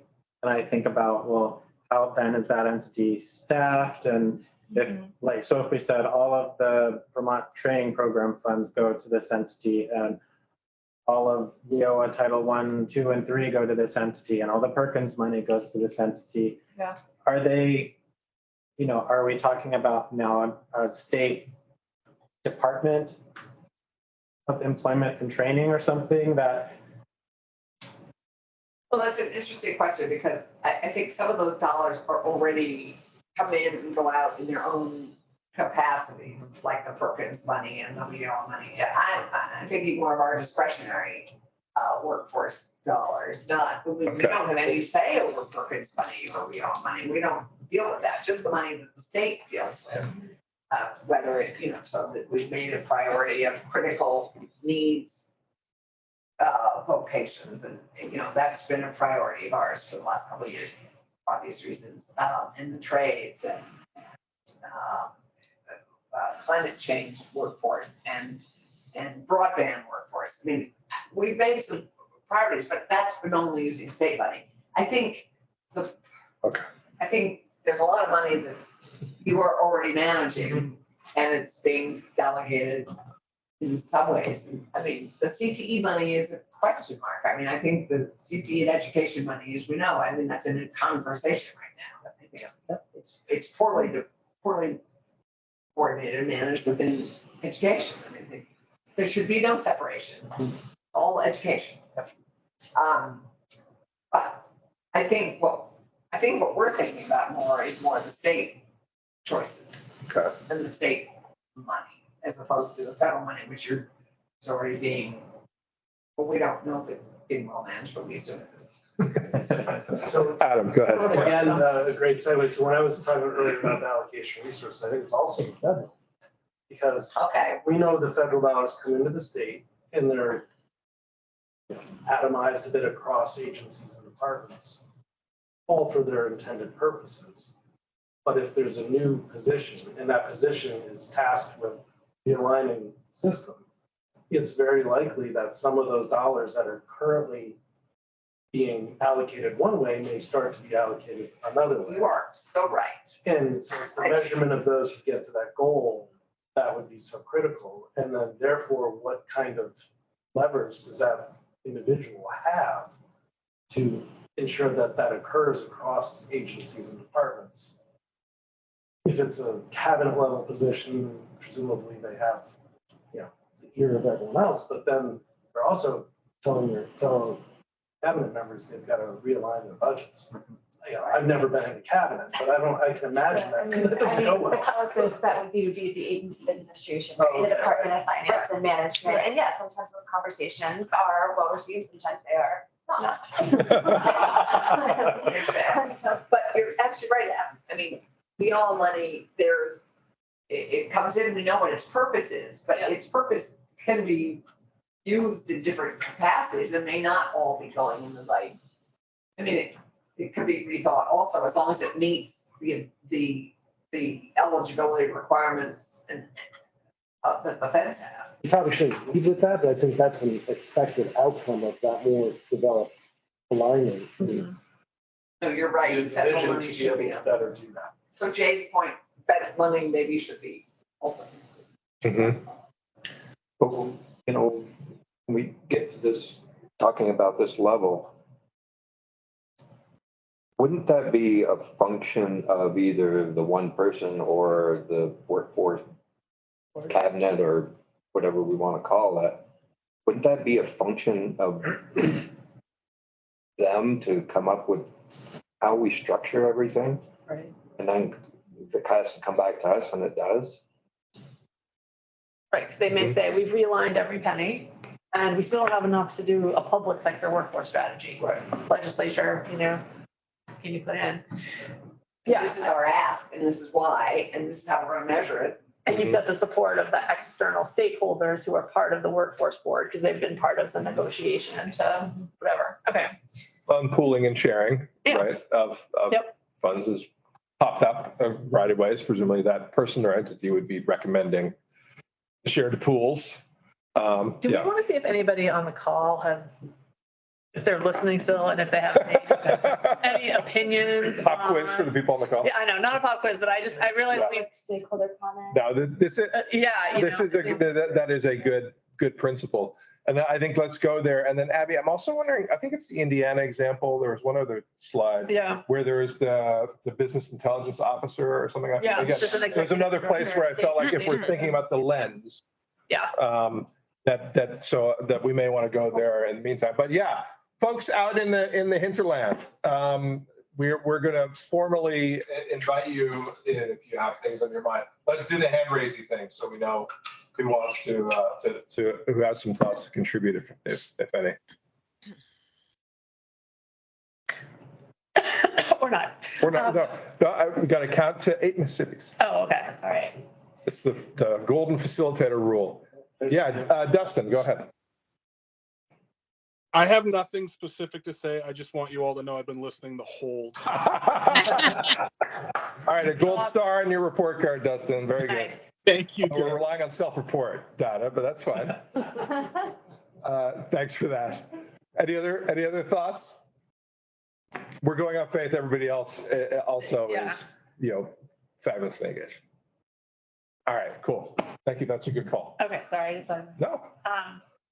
Yeah. So again, as we were thinking about, we're thinking about for Vermont, this single lens, right? To use the term Alison you've been using, the source of truth, I think is, you're looking, certainly from a legislative standpoint, you're looking for somebody or a group of somebodies to be able to come to you and say, hey, we see the whole elephant. This is what it looks like. And therefore, this is what we recommend to you. And the whole elephant, Adam and Jay are absolutely right. That whole elephant does need to include all of them. Because, there are often ways that we can meet the requirements of federal money in other ways other than and maybe more effectively. And yes, the lens could be one person. I don't have any notion that the lens has to be one person or 3 people, but I think it needs to be small. Whatever that cabinet needs to be is small and expert and trustworthy. Trustworthy, yeah. And have the ability to review and put everyone on the same page with the same expectations. And but yeah. Mm-hmm. And I mean, go ahead, Jay. Just as we're talking about this person, I'm putting my civics hat on and saying the executive branch and the legislative branch are going to agree on the recommendations of one person.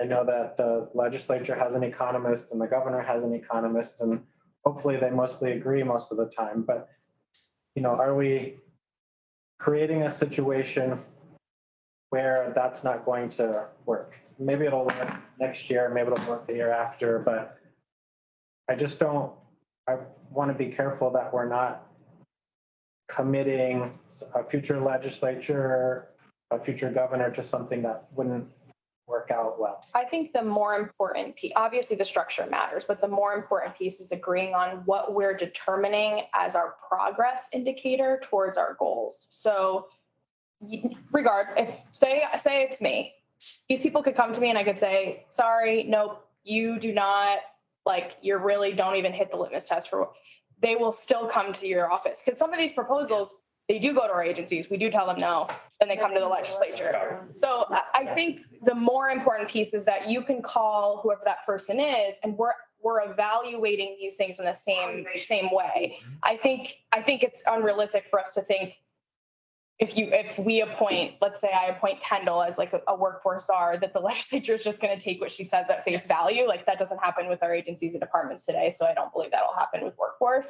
But if we can at least be talking the same language, because there are people who think the credentials are the most important part. Maybe that's a piece of it, but we want to talk about what that does to get us to our goals. Like I think that's the more important piece is whatever the structure is, we're talking the same language as the legislature on what value is, because those proposals will just inevitably get in front of you. Well, inevitably, but then we can go back to our one lens and say, have you had the opportunity to review this? Can you give us your feedback on this?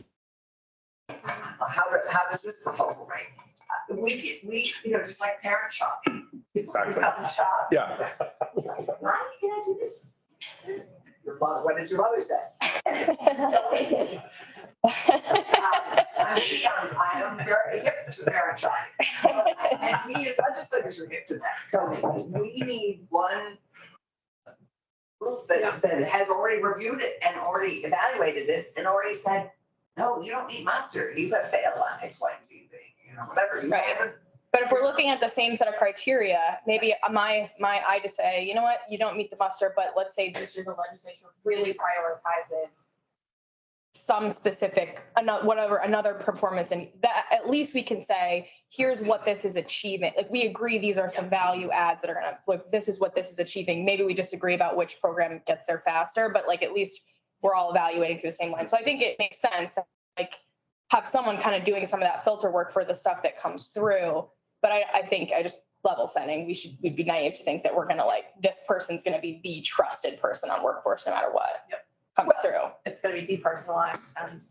I think also, quite honestly, to go to Jay's concern, I don't think, of course, being that politicized. And we have lots of nonpartisan stuff. I mean, to me, it is not a partisan.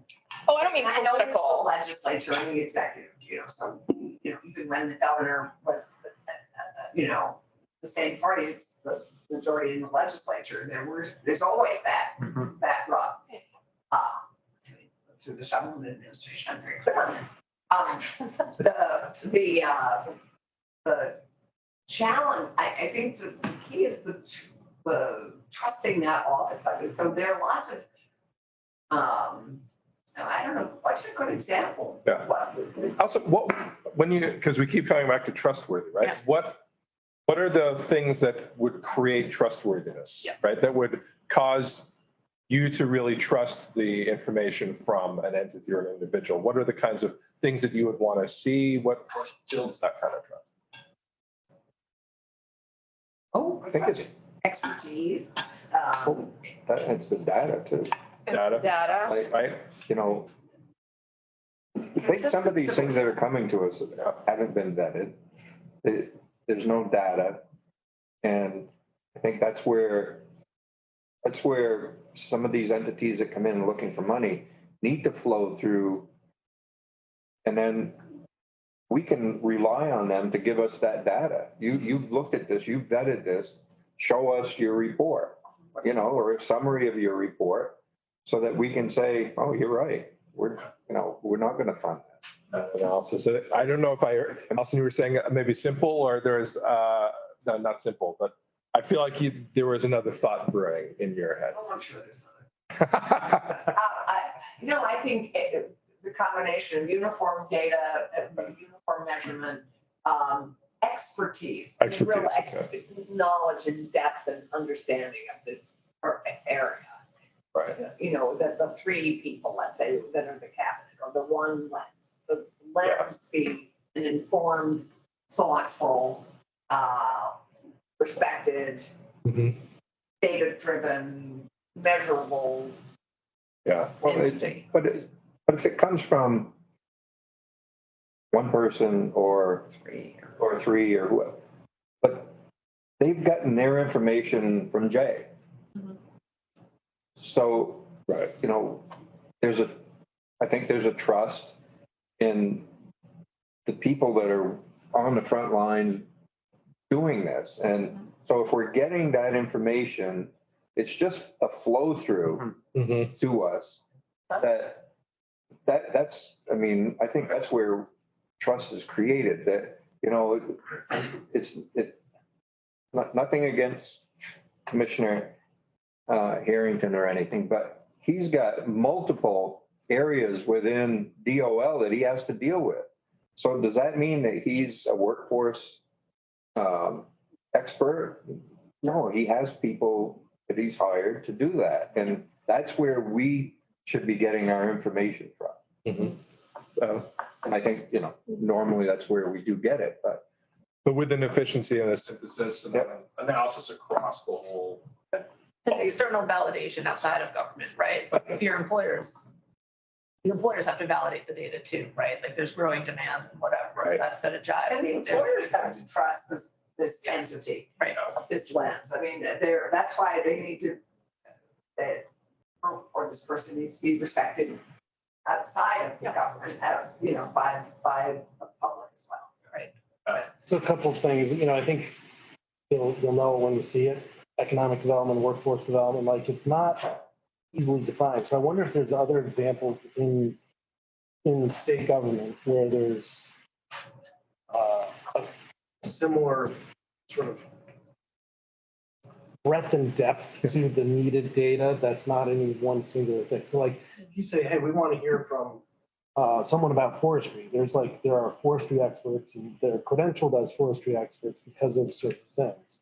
Whereas if you ask about workforce, you could be getting people from a whole broad background coming in. And I think it just speaks to a few things of the importance of having a singular lens, but also maybe just additional professional development in the field, in the state, because not everyone has that credential that says, trust me, I know what I'm talking about. It's, yeah, you know, I've been doing this for a year or two, and this is what I see. They're just bringing their visions that they Because I hear you, yeah, expertise is very important. And what I hear you saying, Adam, is in this realm, the breadth of expertise required to really be able to, you know, to claim expert status in all the various aspects it's broader than in a lot of other domains. And we're the size of Milwaukee, so we don't necessarily have the historic funding and the need to stand up a whole bunch of professionals that can come in here. Instead, it's spread across a diverse group of individuals. Yeah. Which to me speaks even more to the value of having, whatever you want to call it, but some kind of committee, right, where the intelligence is pooled, synthesized, and kind of distilled to then say, here, legislature, there's no one expert, but we had 15. And And not just to the legislature, but to the governor. Right. To all of us. So that we help form our priorities and our expectations and our, you know, and provide direction and vision. That's also what we need here is direction and vision. Yeah, it works both ways. I suggested that Abby just pull up the Indiana one because I realized I think this is the rebrand slide, right? If I recall. One of the things that I've heard in the flow of your conversation, I think at some point was a desire or need to maybe like the number of members, is it right? It's some of which require, you know, general. So there needs to be some type of a reboot that allows that to happen, right? Yeah. We're at 65. Yeah. And so that was in. Oh, sorry. So that was in the mix clearly, right? Right. Yeah. There's one of the things that struck me here too was the focus on data, which has been very much in the ether today. There's an entity that is really tasked with bringing the data-driven lens to it. And consistent measurables. Consistent, measurable. Big Tent, 7 state agencies. It's Big Tent, pretty Big Tent.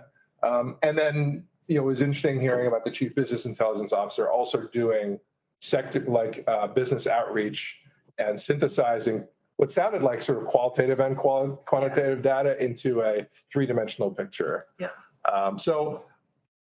But what I think doesn't matter at all, honestly, here. It doesn't. Right. What matters is what you all think. So I was just curious again if there. It matters. Oh, thank you. You're here. And Thank so you. it I matters. feel deeply valued, and soon I'm going to be driving back to Massachusetts and doing all my little Massachusetts things, whereas you all are going to be in Vermont. This is actually a good transition though, because I think what I'd like, because we still have 3 months, right? Like it's not all It's exciting. We can get it right. We can get it right. There's time to do more research. And so that was one of the things that I wanted to figure out is like a lot's been sort of thrown up and contemplated. And I think what was helpful as a facilitator today was just to hear and pick up more distilled priorities, I would say. You know, obviously the RFQ is regular, but some of the themes really resonated and what was echoed by multiple people. So, you know, in terms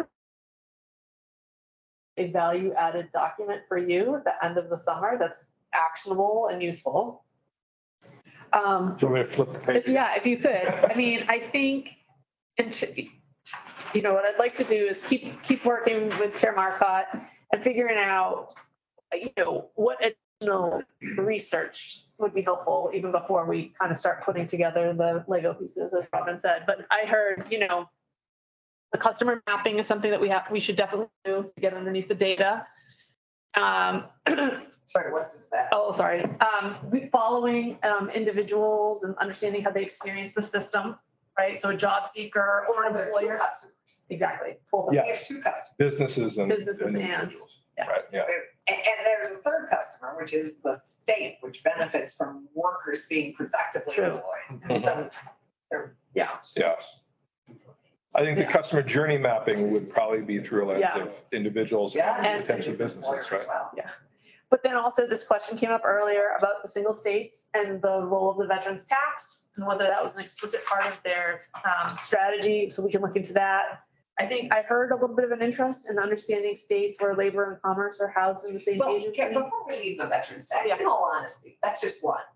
Yeah, One. that's Are an there example. other taxing Yeah, right. incentives? Oh, that's a good point. That's what I thought. It's about, Okay.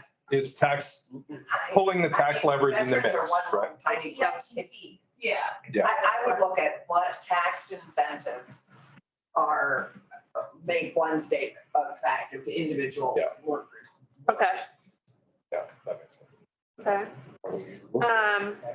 Obviously licensure is on the table. Yeah, or employers. There's a limit. Well, you've got, what, 12 RDCs and, Oh, that was When you're- geography. right? When you Yep. look through the lens of CT, Yeah. there's different, like it's The geographical alignment. geographical. Right, that's what I meant by that one. Yeah. Right, because you talked about all these different boards and agencies that are going to state anywhere, so we'll map that. But are there other things that you want to look We into? just want to clarify the tax incentive. Oh, sure, yeah. here. Because it's, we often look at, states look at employers and what are incentives for employers, but they don't often look at what are incentives to employees. Oh, okay. So some of us think paid family leave, good childcare, all those are great sort of things that might be incentives to moving. Yeah. But I think that's when we look at the tax question, I think let's look at it from an employee side point of view, not From a business. not just from a business incentives, because we're never going to be wealthy enough, we're too small a state. Yep. To do the kind of employer incentives that other states. Yeah, are making- lucky enough to. Making Vermont as attractive as possible for talent to move to, right? Yeah, so I think the veterans are one group of people, but there's certainly, I think that's just a question, Yeah, like And- employees. I think even there were some things on some other states that were sort of also looking to talent attraction around placement, you know, where the state's placement agency or something. There were some interesting things. We can go back and look at some other things to pull up for sure. Because that's, for me, veterans are, A public piece of it. service, there's a, Yeah. anybody who's devoted their life to public service is, it could be USAID or the Peace Corps. Yeah. I mean, to me, those are, that's the challenge with naming it just one group that has served the country. Okay, no, that's helpful. Okay. Other things. What were the other, I can't see. No, I No. those. So these are things that we've already heard in the flow, additional analyses that PCG will, help spearhead to What's on enrich the veterans report. tax? So there's the customer journey mapping that we talked about. Yeah. So this is no longer veterans tax. This is broadly tax. Yeah, but what's the third thing? States with labor and commerce. Do you want to speak to that one? Yeah, no, I think especially as in the exploration for whether or not to put RDCs into a more formal workforce lane. Oh, There are some states where commerce is also leading the workforce system to some extent. So just looking at some of those as an offering. And then licensure. We've talked about before where our licensure is creating bottlenecks, the regional alignment, just like, we've heard examples where the boards have been combined of some of these different entities. So if there are ways to bring some of that, Like in the discussions, right, you've got 12 RDCs. Yeah. And you've got 17 CTE. right. So the state isn't regionalized or divided up consistently across Which is the not whole uncommon. workforce system. But are there opportunities? But some states have intentionally, strengthened the alignment there. Yeah, exactly. So sort of we want to make sure that we deliver the most valuable possible report with the most valuable possible to do good stuff. So is there other good stuff that would be useful to you? I think that's the question, right? What is the how other states are using the governor's, 15% and all of those components of this? Does that fit into this stage? Memo from NGA Mhm, I on think- that. I just did research on that. Yep. Would you just share what you're just talking about? If you remember when Sarah gave us the summary last fall, where she's talking about the funding, the way it comes into the state. So there's a discretionary reserve, I think reserve, 15%. Oh, right. That a lot of states put back into the operation of the system, so funding the workforce office. Other states raise tax dollars to also fund the office. So what are we funding enough of it? Right. Okay, that's great ad. Yeah.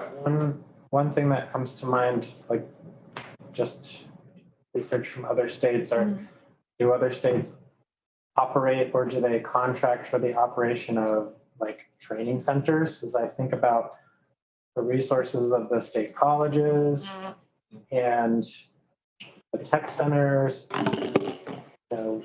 talking to businesses about their training needs, there is a gap in available training facilities. So for instance, in construction, there's not a place where I could say, okay, this registered apprenticeship program is going to be taught here.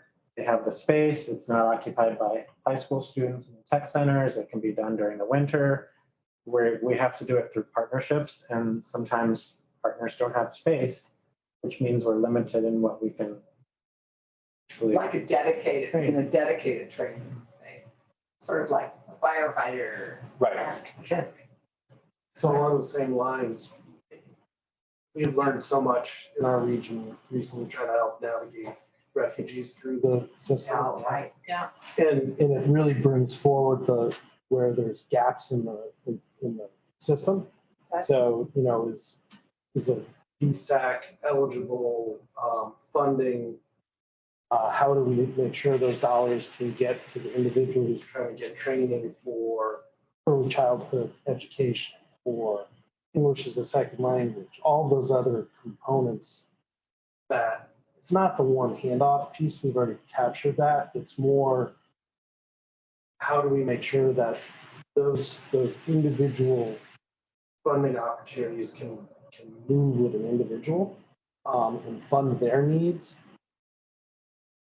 when they don't necessarily come in the right door. They may have gone in the shed door and instead of the front door.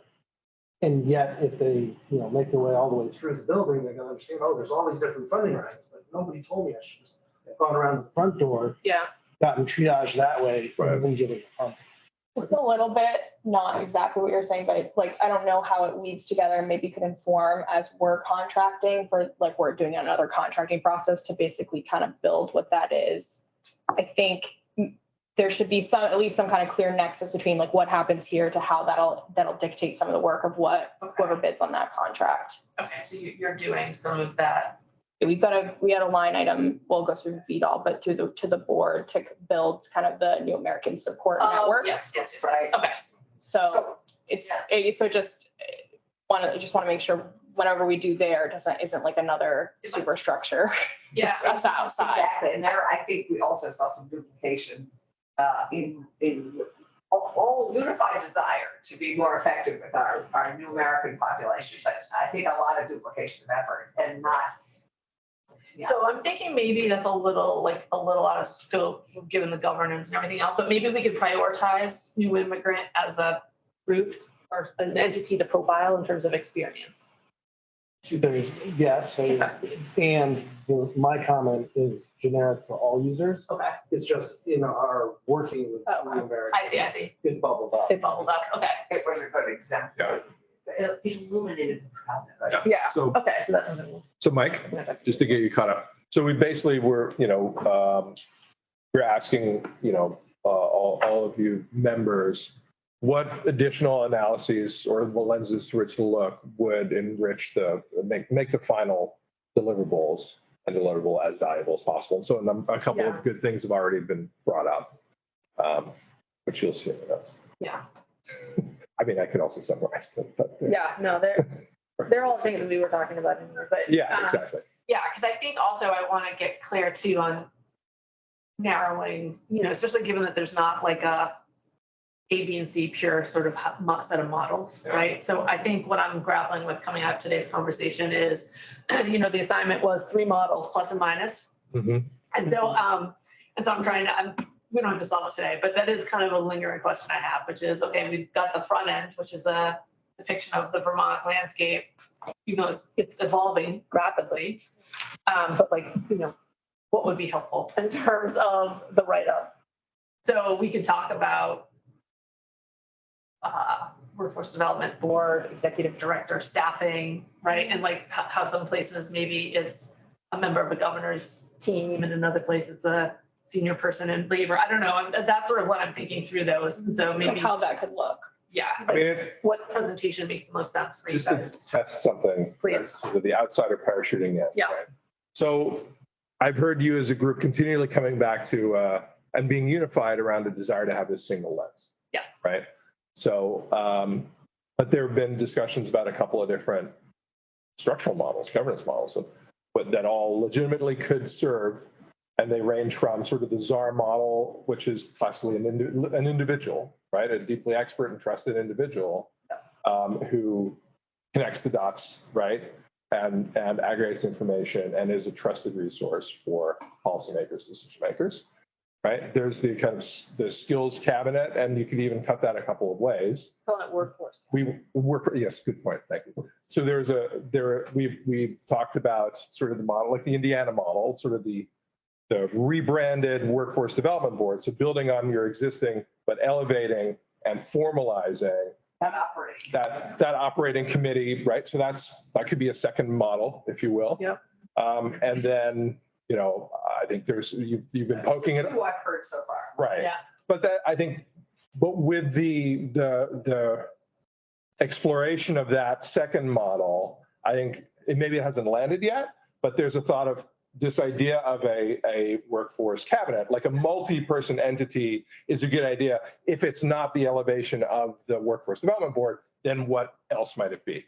So it feels to me that might be the third model exploration, if you will. Yeah. And I don't know if that's specific enough. Yeah. No, but clearly there's a desire to explore a couple of different ways to have a multi-person formalized charged entity. One, building on the mechanism of the workforce development board. One may be building on different mechanisms for. Yeah. I don't know, just to help out. That's what I think I've been hearing.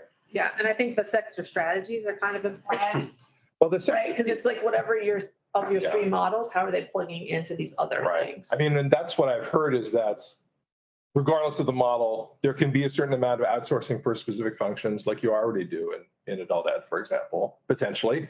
And sectors in a lot of the states that were spotlighted, sector strategies are core to the strategy, but with an overarching entity that connects the dots. Yeah. Sorry, Allison, yeah. No, I think you're right. I mean, to me, these 3 models aren't all 3 of these need to be deployed because the first one is sort of employee based, the second one's more employer based. Right. And the third one is what are we going to outsource to do? To me, these are just together. They're not all, strategies. They're not a model for governance. they're not governance structures. Yeah. I mean, To me, they're not governance structures. To me, those are jobs to be done. I mean, Sectors to be addressed. there is a governance structure through the lens of outsourcing that we haven't discussed and that may not be, it may not have come up organically because there's a good chance it might not be the right fit for Vermont, right? But certainly there are other states that are big fans of privatization. We're not. Exactly, And some of right. us in this room are not. Yeah, so as the outsider, I'm like, yeah, I mean, I think there are options that bubble up organically and options that don't bubble up organically. So when you look at those three model components, outsourcing could be a governance structure, but from the start, it felt like it would be an unnatural one for Vermont. And I think Someone that wants to oversee though, you've outsourced it. yeah, in the end, you still have a government oversight Right. entity. Yeah, and we have enough entities, I think Yeah. we've identified. We have Well, that's the other thing is building Enough up. entities that I think, repurposed, re-envisioned way could really do this. Yeah. I don't, No. I just think they need to be, it just needs the coordination and a little bit of revisioning Yeah. and empowering and resourcing. Yeah, Jay. I think when we hear outsource, we think privatization, but we don't necessarily have to think about privatization. We could be, let's outsource this task to a different department or agency. Yeah, oh, yes, absolutely. Oh, that's a good point. I wasn't thinking outsourcing was private. I was just thinking it wasn't that one entity doing it. Yeah. Right. No, it's simply the non-Vermonter saying, one option is to contract for a bunch of stuff. Yeah. And that didn't come up organically, and that makes sense. Yeah. But there are definitely, I think, at least three different options Okay. that have bubbled up to me that Mhm. that feel like they could be a good foundation for a report. Yeah. But obviously, I wanted to give voice to that, make sure that makes sense. Yeah. All right, cool. So let's do a process check. So I mean, my phone says it's 3:06. Yep. So is the phone. Well, that works out. And my tummy says it's good. Ah, So yes. almost time for tea. Yeah. Oh, yes. It is funny how good tea tastes at tea time. But anyway, my mom is English. Not to be stereotypical, but anyway. All right. Well, if we're at that stage of the agenda, Yeah. the tea time stage of the agenda, I think my question for the SOCWED folks is, are there conversations that have not been had yet that are important to you that we should have in this unique opportunity space of being together? I think from our perspective, I think we're feeling like we've checked a lot of the boxes that we were hoping to help you check on the way in. But this is where I want to ask you if there are other things on your mind, other questions you have that we want to be talking through before it's tea time. Fine. I think we're making progress. I just think, I feel like I'm here representing, like everybody else, a large group of people and talking about technical education. There's no representation on here from the Agency of Education. And so You're kind of wearing that hat as a former hat. as a former hat, but We feel like with you, we get a 2 for 1. No pressure, Jeff. we're talking about change and we want buy-in and we want perspectives to be considered. And so I just think we need to, if this is the direction, whatever it is that we're going in, we need to think about who else needs to be involved. Agreed. To make sure their concerns are at least heard. Yeah. And I mean, and Jay, this may only tangentially relate to what you're saying, but it triggered it in my mind.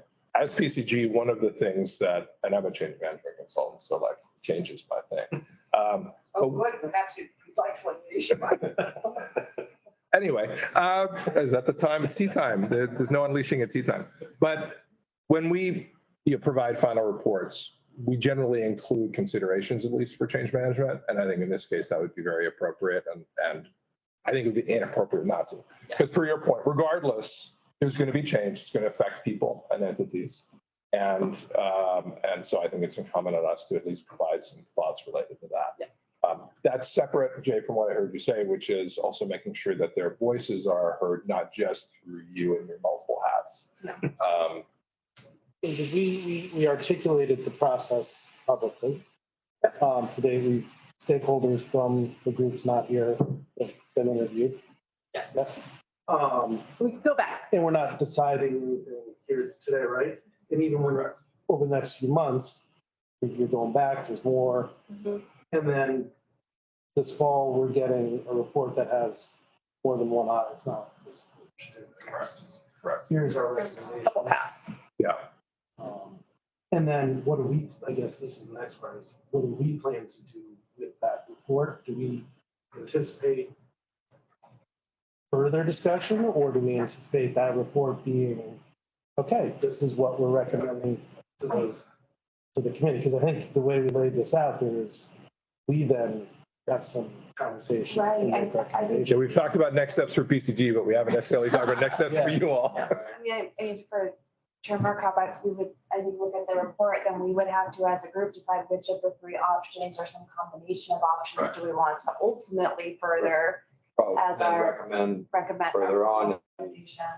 have drafted into bill language.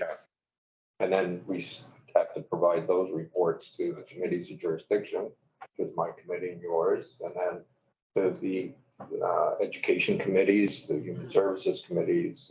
Everybody that's going to be named in a report, we should be going to those committees. Gosh, the executive order sound better and better. The reports, even if we do an executive. Congratulations. Yeah, because, and it's also as an outsider, one of the things I made a note about is you mentioned, Mike, a couple of times that there's a pilot that's been framed up around job centers that has been put on hold pending outcome of this. Yes, we talked about that. Right. Yeah, the one stops, exactly. And I mean, there's a bit of a chicken and egg thing there. Some entities like you like to pilot things so that you can, gain some insights from it, right? For your own. Now, I think that your time horizon may not give you the luxury of doing that, but it does beg the question whether there's anything that you would look to set in motion ahead of all of these process steps, whether it's, whether it's just looking at what's emerging and saying, what, regardless of what path we go down, a one-stop pilot will be useful and will fit in. Like that, I'm not recommending that. I'm just saying, I could envision a situation where you say, why wait on that? All the pieces are in place. Why don't we go ahead and get that moving so that even once, the new administration's on board or whatever, there's some, and we have jumped, we have done the work that we need to do to frame all this up. There's an additional set of insights. So that's the only other thing that I think popped to mind for me as just an open question, whether there's anything that coming out of the conversation today or that's in the ether that you would want to pilot, put in motion, in any kind of a way. And it's just an open question. And I think that, that the pilots there, the language is there. It's, I think, going to be up to VDOL. Okay. Whether, depending on what comes out of this and what direction we look like we're going in, they may want to implement. Okay. That'll be up to the commissioner and the governor, I'm sure, to make a decision on, now let's push this forward. Let's see what it looks like. Gotcha. Yeah. Okay. But thanks, Adam, for it, because that's the other aspect of next steps is next steps for you, not just next steps for us. Anything else related to that? I just want to say also this process, to go back to Kendall, where Kendall and I were a year and a half ago, in some regard. We are doing this together. And we're doing this together, which we weren't initially. Right. It's not a given. It's a step in the right direction. Yeah, that's great. And I didn't mean to imply anything otherwise. It's always useful to ask. Just saying, we're already further along. That's great. And hopefully that only we all buy into whatever solution we agree to. Is that, I think that's the main plus. Yeah, that's great. I mean, it feels like we're sort of into final thoughts territory, which means that I want to explicitly invite final thoughts from folks that are online. Those patient people. Yeah, all those patient people. So, you all have been listening to the rich discussion and contributing to it in various ways. Are there any other thoughts that you have that you want to share with the SOCWED members while we're in this space?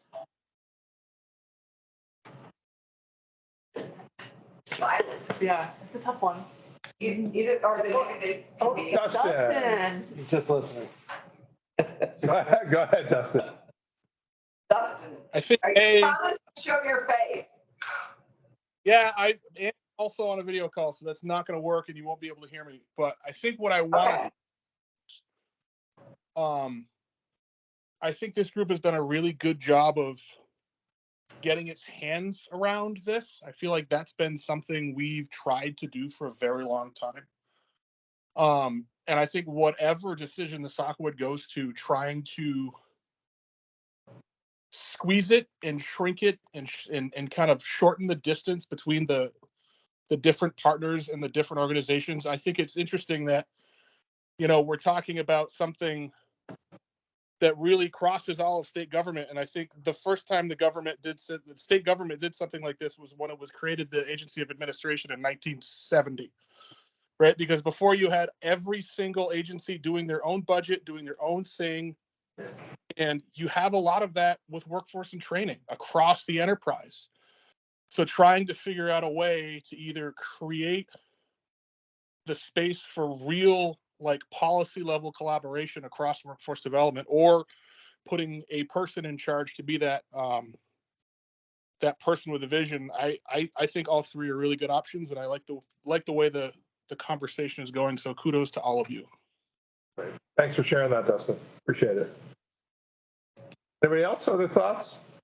I just wanted to add that this has been really good to generate a lot. I already have a lot more ideas about what we can be researching for the rest of this phase. And just wanted to add too that Nancy found during this the actual legislation in Indiana for setting up their skills cabinet versus executive order. So we can parse through that as well, and when we're providing options for the next phase as well. Awesome. Thanks, Ryan. And thanks, Nancy, as well. Sorry, Yeah. Ryan, did they do it by executive order or by legislation? Legislation is what I'm hearing? Yeah. Legislation, yeah. Okay. Thank you, Nancy. Yeah, awesome. Other thoughts? In the room? Let me count my Mississippi's. Oh, sorry. That's okay. That's okay. Awesome. But that is just, I always like to put a plug in for that, right? As a little, fledgling facilitator, one of my coaches said, Robin, anytime you throw a question out in a group, always count at least 8 Mississippis. And in a remote session, I add 1 or 2 on, because getting off mute sometimes takes 2 seconds. Because 8 Mississippi's like. Oh, sorry. You're like, what is that man talking about? Exactly. 8 seconds. I'm sorry, Allison. You're like, what are you talking about? Right. 1 Mississippi, 2 Mississippi in my head. And that can feel quiet for a long time, but internal processors need time for their dots to connect. And it's amazing how many really powerful thoughts come out at like 7.5 Mississippis that really advance the conversation. So otherwise, you just get people like me who are external processors who just open their mouth and try to figure it out as they go along. Right, that's right. And the fact is, we are obviously brilliant, Allison, but shockingly, other people who are internal processors sometimes are more brilliant than we are. And so, with complex issues like this, you need to benefit from the insights from everybody. All right, off my soapbox. Thank you, everybody that's been online. Any final thoughts in the room before I give it to the chairman to say official words of close? Oh, just thank you for joining us in person. I think it's a really, it really is helpful for us to be in the same room and have these discussions, especially at this point. So I thank you for coming. Thanks for having us. And thank you everyone that joined us as well. Yep. Thank you for staffing us. You're doing a great job, and if we didn't have you, literally flying blind. But also thank Cameron and Tori, and thank you to Dustin too for joining in. And anyone that listens to this recording, we're open. So please join us if you'd like to. The next time we'll be on Teams again, but you're more than welcome to join us. It's an open meeting, and I think if people want to join us and want to weigh in at the appropriate time, then they're more than welcome to do that as well. Also, yeah, go ahead. I was just curious. I think it's incumbent on us, or maybe you, to check in with some of the key workforce partners that we have, like Alan Kaler and Pat Bolton. Yeah.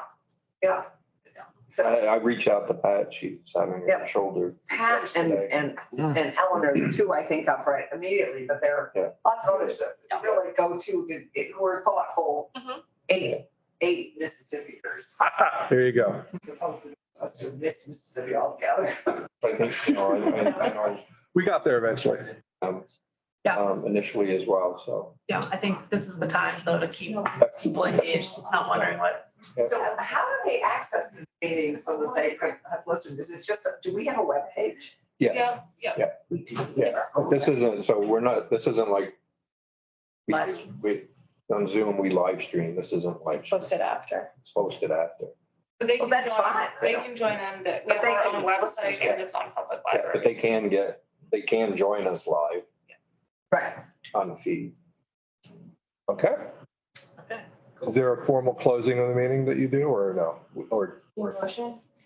We Okay. can, the motion to adjourn. I'm happy to make that motion. We've got a motion seconded. All in favor, say aye. Aye. Okay, we're adjourned. All right. Thank you again. I would. Thank you. Are we gonna have set a meeting time, again, do the next Yep. meeting in person? Thanks, We everybody. can do another meeting. Online. But our- See y'all. Is it our final meeting? What's our time frame here? You said you had 3 months, so the question is, what happens in 3 Maybe, months? We're yeah. gonna meet again in 3 months? Or we can meet beforehand. With the Well, we have- schedule, Well- with the schedule that you all Monthly sent check-ins, out, yeah, technically right now, we're scheduled for July 10th. Yeah. For an hour.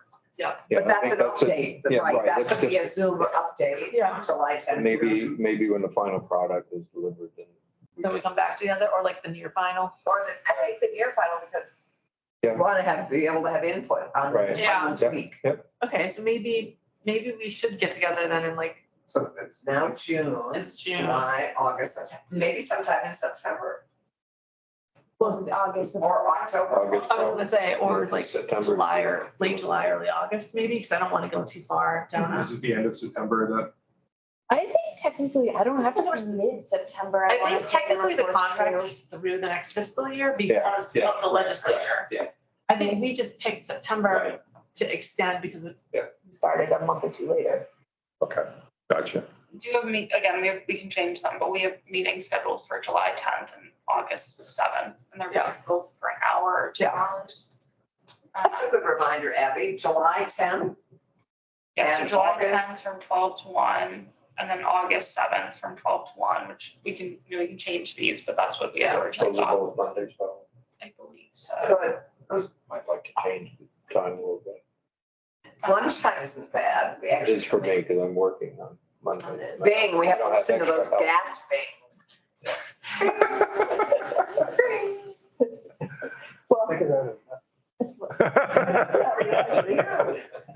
Taxes. So much Remember. There's a tax on that. Yeah, there you go. Well, we can figure out based on, yeah, I'll go back, okay, that's good. So maybe we could be, the